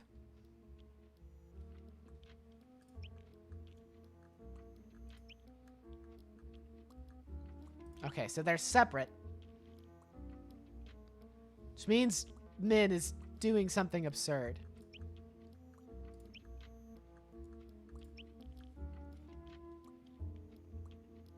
Let's look at poster. The poster says, reduce stress. How exactly do they expect us to do that? Not go to school? Get rid of our parents? Oh my god, I don't believe it! What? This is a bush! I never would have guessed. Fascinating! Let's keep staring at this instead of doing something more useful.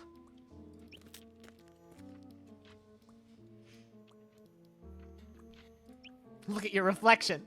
Akarsha admires her own reflection in the window. I hate myself, but in a fun way where I'll still check myself out.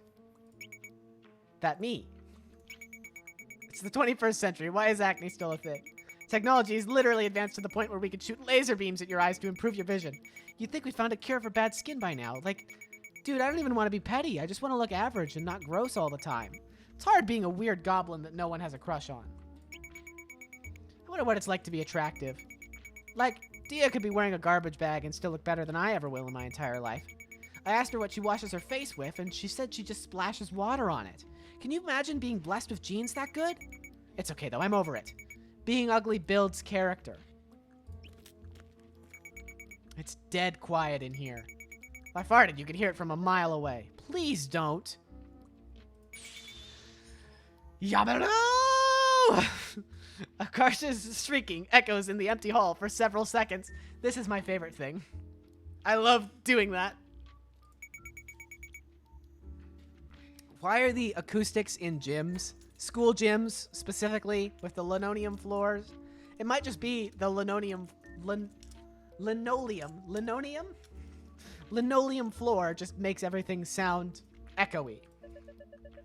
I realize there's nothing I can do to prevent you from doing this, so I will wait outside and pretend not to know you. Nicole? I almost called her Nicole. Noelle leaves the auditorium. It's getting worse.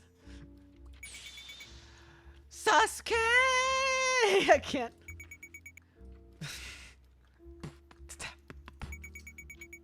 Stop asking about college. Stop asking about majors in my career. Stop asking about my future. I don't know, okay? I don't know. I'm not good at anything. I'm a fraud. I don't know what I'm doing. I'm not that smart. I'm so afraid of failure that everything I do has to be funny. Because if I'm not serious, it's not like I was really trying. I'm so unhappy. Good thing I disguised it as a series of jokes so no one notices the gaping chasm of darkness I live on the edge of. Nicole? Nicole?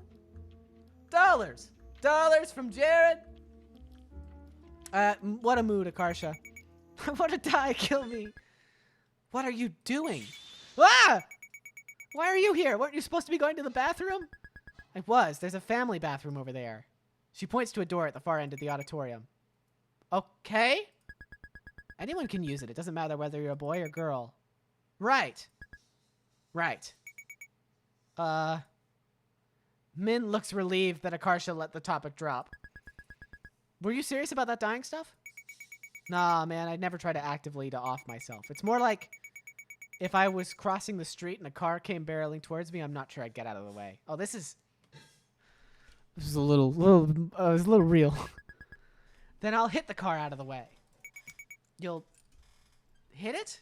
What? With my own car, I'll ram into the one driving toward you. Your car will get crushed. No, it won't. My car will be stronger. You think I'm gonna own some weak, shrimpy-ass car? That other car is as good as dead. She's serious. She dead-ass tried to save me by crashing into another car. Min looks relieved that she made Akarsha laugh. She's holding an emo Lincoln Park skateboard under one arm. Want to learn how to skateboard? Those aren't allowed at school, you know. Rules are made to be broken. Are you a square or a triangle? Pretty sure that's not how the saying goes. Min places her skateboard on the floor. Here, I'll show you something cool. Hold on to me. Oh no, not this song again. I got you. But don't make this weird. Don't make this weird. Ah! What did I just say? Min manages to stand on the skateboard with Akarsha on her shoulders. What a good image. Singing, breaking free. Something, something. Breaking free. I haven't watched High School Musical. I don't know the rest of the lyrics. It's okay. Let's just keep repeating that one line. We're soaring, flying. We're soaring, flying. Feel better now? Yeah, I'm fine. I needed that. Akarsha's eyes are filling up with tears. Time to make a joke. You know what the economy needs? $3 bills. They should put my face on it. Min ribs her in the arm. You suck. Mean? Akarsha ribs her back. Hey! Ooh, that was a bit harder than I expected. Min hits her back. Harder. Akarsha retaliates by spitting on her own knuckles. My punches inflict poison damage now.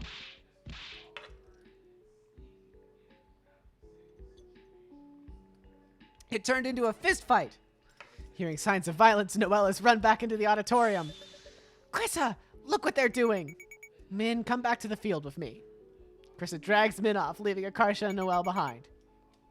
We found both of them. Yes. Once again, I'm a hero. You're not a hero. Let's head back to the field, too. Look at fire alarm. Bad memories looking at this now. I was an idiot. Aww. If you're waiting for me to disagree, we're going to be here all day. Check out family bathroom. Unlike the regular ones, there's only one stall. It's so clean? Where's the pee on the toilet seat? Where's the poo and blood stains like in the girls' bathroom? It must be this pristine because no one else knows about it. This is heaven. No wonder Min uses it. Honestly, exactly. Okay, now I have to figure out. Turn to the courtyard.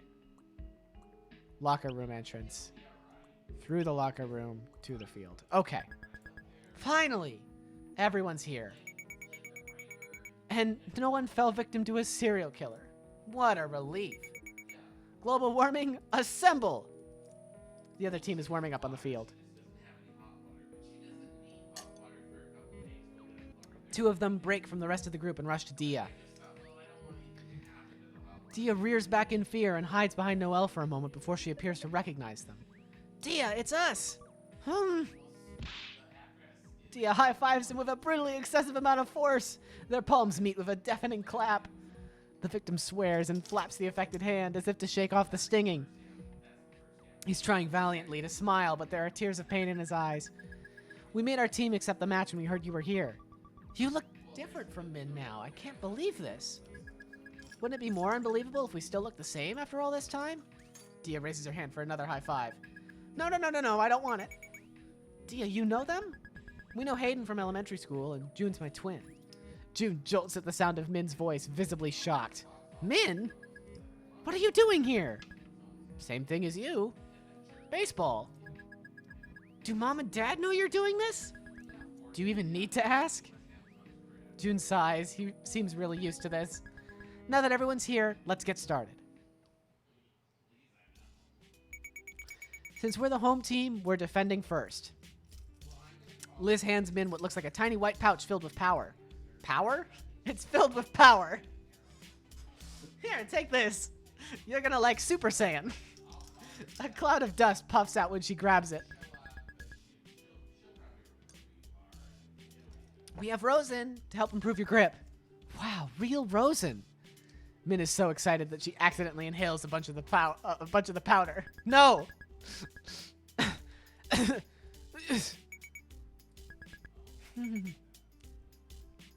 Hayden is the leadoff hitter.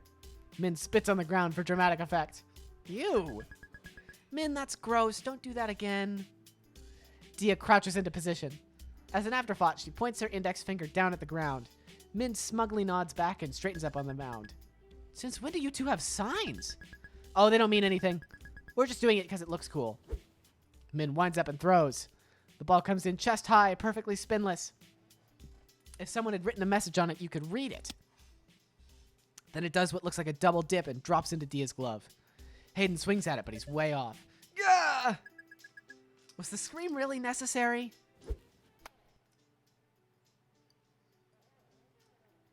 Hayden manages to skim the next pitch. It bounces up about an inch above the bat and plops down in front of the plate. Dia pounces on it and throws him out. No! What was that? A knuckleball. It's like a trick pitch. I don't trust it. Cursed. It's not cursed. It's like that because of physics. Cursed. This game's gonna age really interestingly. Krista yells out to global warming triumphantly. See? I told you I wasn't making it up. Sakura and Yuki each exchange a look, then turn to Krista with skeptical faces. Come on! The next batter swings helplessly at 3 knucklers and sits down. Junseo is up against his twin now. Min winds up and lets another knuckler go. He hit a line drive straight at Akarsha. It's coming towards me! I can't reach it with my hand. Kick it. Akarsha kicked the ball. She's now hopping on around in 1 foot in pain. Ow! Ow! You fucking dumbass. Why didn't you just catch it? Don't mind. What? Don't mind. They say that in sport anime when someone screws up. I'm literally gonna throw up. You even said it with a fake Japanese accent. Wait, I think it's a good idea, though. It helps boost morale. The ball bounces back towards home plate. Dia scoops up the ball and hurls it to first. Out! What the? That actually worked? Yes, I'm a certified genius. My Nobel Prize. You're not getting a Nobel Prize for kicking a ball instead of catching it the right way.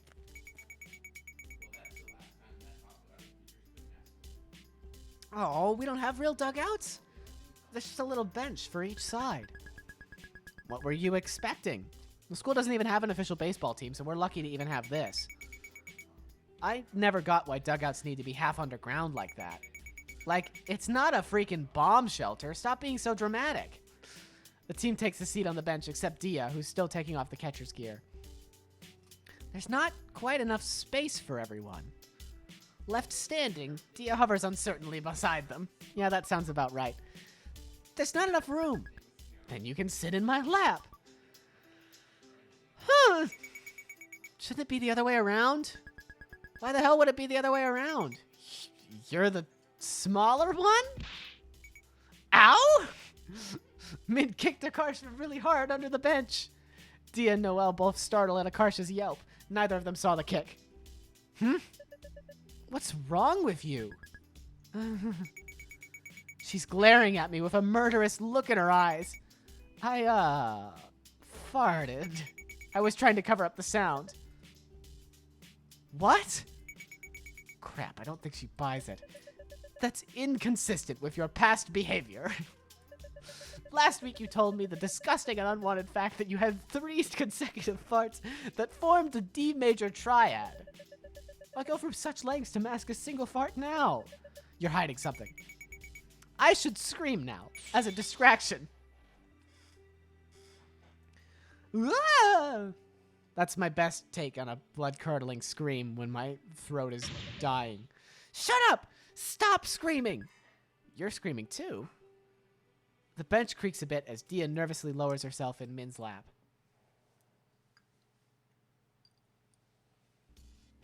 Min immediately wraps an arm around Dia's waist. I have to do this so we don't lose our balance. Yeah. Better watch out, Dia. Min's probably thinking about doing bad things to you. I want to do bad things to you, Akarsha. Really?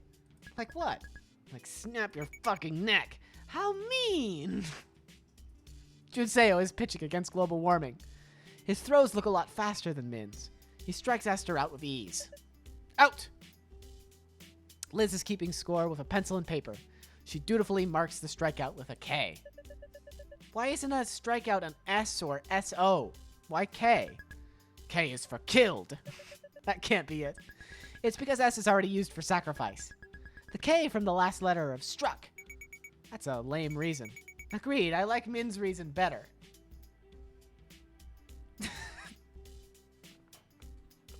Thank you for telling me this, Blasphemy. I appreciate you revealing yourself.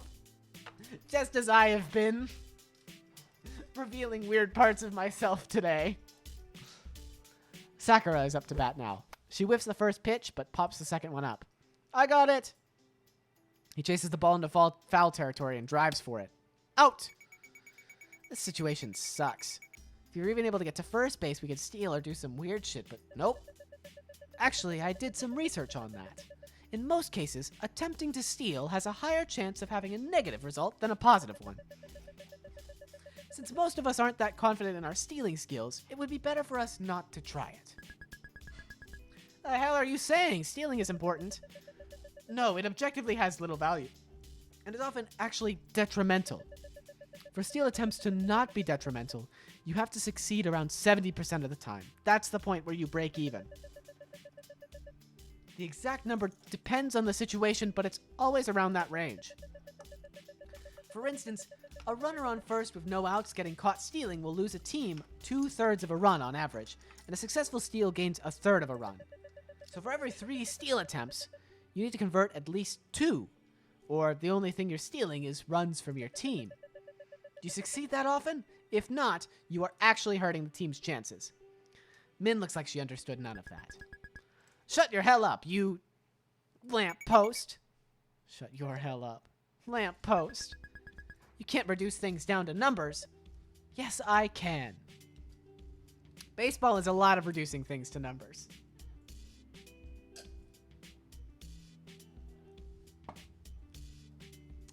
She uses a stick to scratch a formula into the dirt. SBP equals SB, parentheses, SB plus CS, parentheses, times 100%. Min quickly stomps out the formula. The evil is defeated. Those equations are just a bunch of word games. They're not real.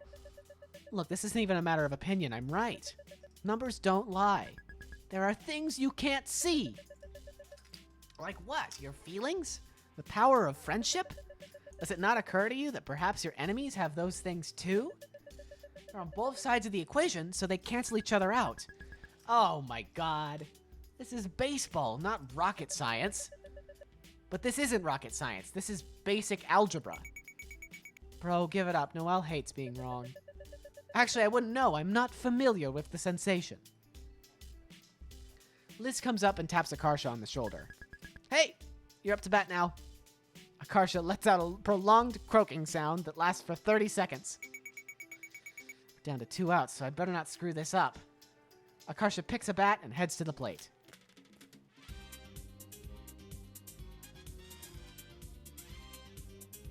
Oh, this is the best choice I've gotten in the whole game.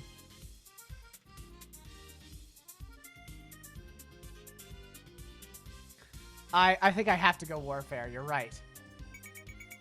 You're not invited to my birthday party anymore. What? This is my special technique, verbal smoke bomb. My remark brought up so many questions that he's been thrown into confusion. I'm going to now impersonate John Mulaney impersonating Detective J.J. Bittenbinder. Now you've thrown him off his rhythm. Akarsha, cut it out. Still looking perplexed, Jun Seo pitches the ball. Akarsha isn't experienced enough to distinguish balls from strikes, so she randomly decides whether or not to swing. Unsurprisingly, she racks up 3 strikes in an instant. No! My special technique! How about you practice more instead of using your special technique? It's time to switch sides now. Okay. I think I'm gonna get through this game, and then we are gonna be done for the day. Unfortunately, we were unable to finish, but I have been playing for 4 hours. And I have to eat. The batter hits the ball towards Akarsha again. Thank you for following me. Bloodle pleb. That's how we pronounce it, I believe. Akarsha fumbles the ball, allowing the runner to safely reach the bag. Thanks for screwing up. I didn't screw up. That was on purpose. The truth is, I'm a double agent. Just admit you messed up already. The Killer Whales have 1 out and a runner on first. The runner takes off as Junseo bunts the ball. It rolls slowly all the way down the left foul line. Dia follows it closely, hovering over it like a hawk. What's she doing? If Dia can grab it when it's on the left side of the line, it'll count as foul. You can't run on foul balls, so the runner will then have to return to first. The ball is still rolling almost exactly down the line. Akarsha runs ahead of the ball and drags her foot in the dirt to make a path curving to the right. Hey! The ball hits the path and rolls foul. Dia quickly grabs it. I'm a triple agent. Runner on thirst. That's where I'm at right now. Can't, by which I mean water. You can't just change allegiances to match whether or not you messed up. Min throws the next pitch for a strike. Nice work. Time to switch sides again. That was fast. That's good. It means Min's knuckleball is working. We should give it a special name. Like Knuckles. I'm not calling it a damn Sonic character. It can be butterfly related since they flutter. Butterfly thingy. Butterfly from hell's anus. The anus part wasn't necessary. Noelle, you're up to bat. Akarsha catcalls Noelle as she walks up to the plate. Wow! It's Noelle! Ya wee mama! Shut up! How mean! A swing and a miss. I wonder if Noelle enjoys this. She's having fun. She's scowling as she swings the bat. That's just her personality. If she disliked it, she would have quit by now. Noelle strikes out. Dia, you're next. The catcher gets up and stands far off to the side, away from Dia. June throws it into his mitt. It's an intentional walk. Right off the bat? They haven't even seen her hit yet. They're scared of her. Hayden knows how strong she is from when we were little. They probably figure it's fine to let her have first since no one else on the team can get a hit. That's smart. It'll be hard for us to score without her. Once they've thrown 4 balls, Dia throws the bat to the side and trots to first. It looks like he made the right call because after Dia's walk, the team accumulates 2 more outs in an instant. Dia is stranded there until they switch sides. Neither team manages to score for the next few innings. Dia is still getting walked at each bat, and the others aren't skilled enough to reliably hit the enemy's pitches. A few people managed to get hits off Min's knuckleball by chance, but no one's made it home yet. By the 7th inning, though, some of Min's luck starts to run out. Min's next pitch comes high and inside, but instead of dropping, it soars up into the air. Dia has to jump up to catch it. That's the 4th ball. The batter throws his bat aside and jogs to first base. The bases are loaded with no outs. This is terrible. They're probably going to score at least 1 goal. Did you just say goal? The next batter is a buff-looking fellow. He smashes the pitch straight into right field where Noel is. No! That's the worst possible person he could have hit it to. It's so far out that the ball is like a speck in the clouds. Noelle is apprehensively backing up with her glove out, squinting up at sky. She plants her feet firmly, shoulders width apart, reaches up, and clasps her free hand decisively over the glove. She caught it? She caught it! How is that possible? The runners all skid and scramble to reverse direction. They all need to tag up on their former bases now or they're out. No one thought she would catch it. Here's our chance. Noelle throws to Liz at second base. There's a loud slap noise as Liz covers the glove of her hand, preventing the ball from bouncing out. She easily tags the bag before Hayden can return to it. That's 2 outs. Just 1 more. Liz rears up and throws to Akarsha, who's manning first base. What the hell? There's nothing in Liz's hand. She's throwing nothing at Akarsha. Akarsha pretends to catch it in her glove and tags first base before June reaches it. Out. The runners are dejectedly returning to their defensive positions. A triple play? June is looking at Akarsha suspiciously. Wait a minute. She's not holding anything. He saw... What? Where's the ball then? Heck if I know. How do you guys not know? I got it. Chrysia plucks the missing ball from the grass in right field where it's been this entire time. Noelle didn't even catch it in the first place. I knew it. So we're not out after all. No, you're all still out. The rulebook states that if a runner abandons his effort to run to the bases, he's out. You all very clearly gave up. So it's still a triple play. You son of a bitch. Hey! That was actually a compliment, I think. It was a compliment. This feels kind of like an asshole move, though. On what planet do you guys live on where Noelle isn't an asshole? Is it okay to trick them like that? Isn't it cheating? It's not cheating. You guys deserve a freaking Academy Award for that performance just now. Especially Noelle. Good job. Shut up. Don't praise me like I'm a little kid. Are you crying? I'm not crying. By the way, when you act like the ball is somewhere it's not, that's called a deke, short for decoy. Deke's an important part of infield play, like a feint. They're rarely as elaborate as the 3-way deke we just pulled off, but it's the same idea. We the Deke Squad. Get it? Oh my god, it's like Dick Squad, but Deke. Deke Squad! Deke Squad. Deke Squad. Deke Squad. I bet the teachers always separate you two in class. You bring out the worst in each other.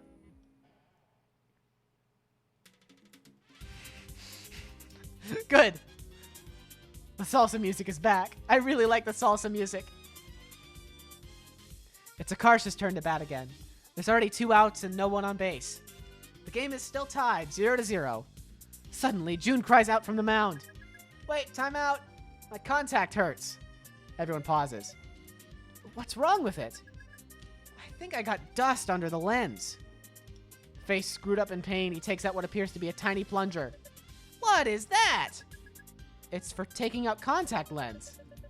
You're gonna play without it on? You can't pitch like that. Hayden, didn't you say you wanted to try pitching? Right now? I've literally never pitched a ball in my life. Why not? There's a first time for everything. Junseo takes out the offending contact. He's now effectively blind in one eye. Okay, here goes nothing. We're intimidating him. I go to baseball games. I eat the baseballs. What? Hayden pitches the ball. Akarsha gets up just in time to take a wild swing at it. I somehow hit it! Through sheer luck, it's heading towards June, who's squinting up at it with his good eye. I got it! The ball hits him in the face! Akarsha makes it to second base in the confusion. Nice batting! Finally, for the first time this entire game, someone's already on base when Dia is up. Even though Hayden is just walking Dia, he looks really scared to be pitching against her. He throws the next pitch. Everyone watches as the ball soars almost straight up into the sky in a high arc. It drops back down about halfway to the plate. He did a Noel! Don't name errors after me. Pro tip, eat the baseball. I don't think that would work. Hayden, what are you doing? Shut up, it slipped out of my hand. Hayden picks up the ball and tries again. He accidentally throws it straight at Dia's head. Dia ducks. Ah, sorry. What the fuck is your problem? Excuse me. How dare you? Dia could have been killed.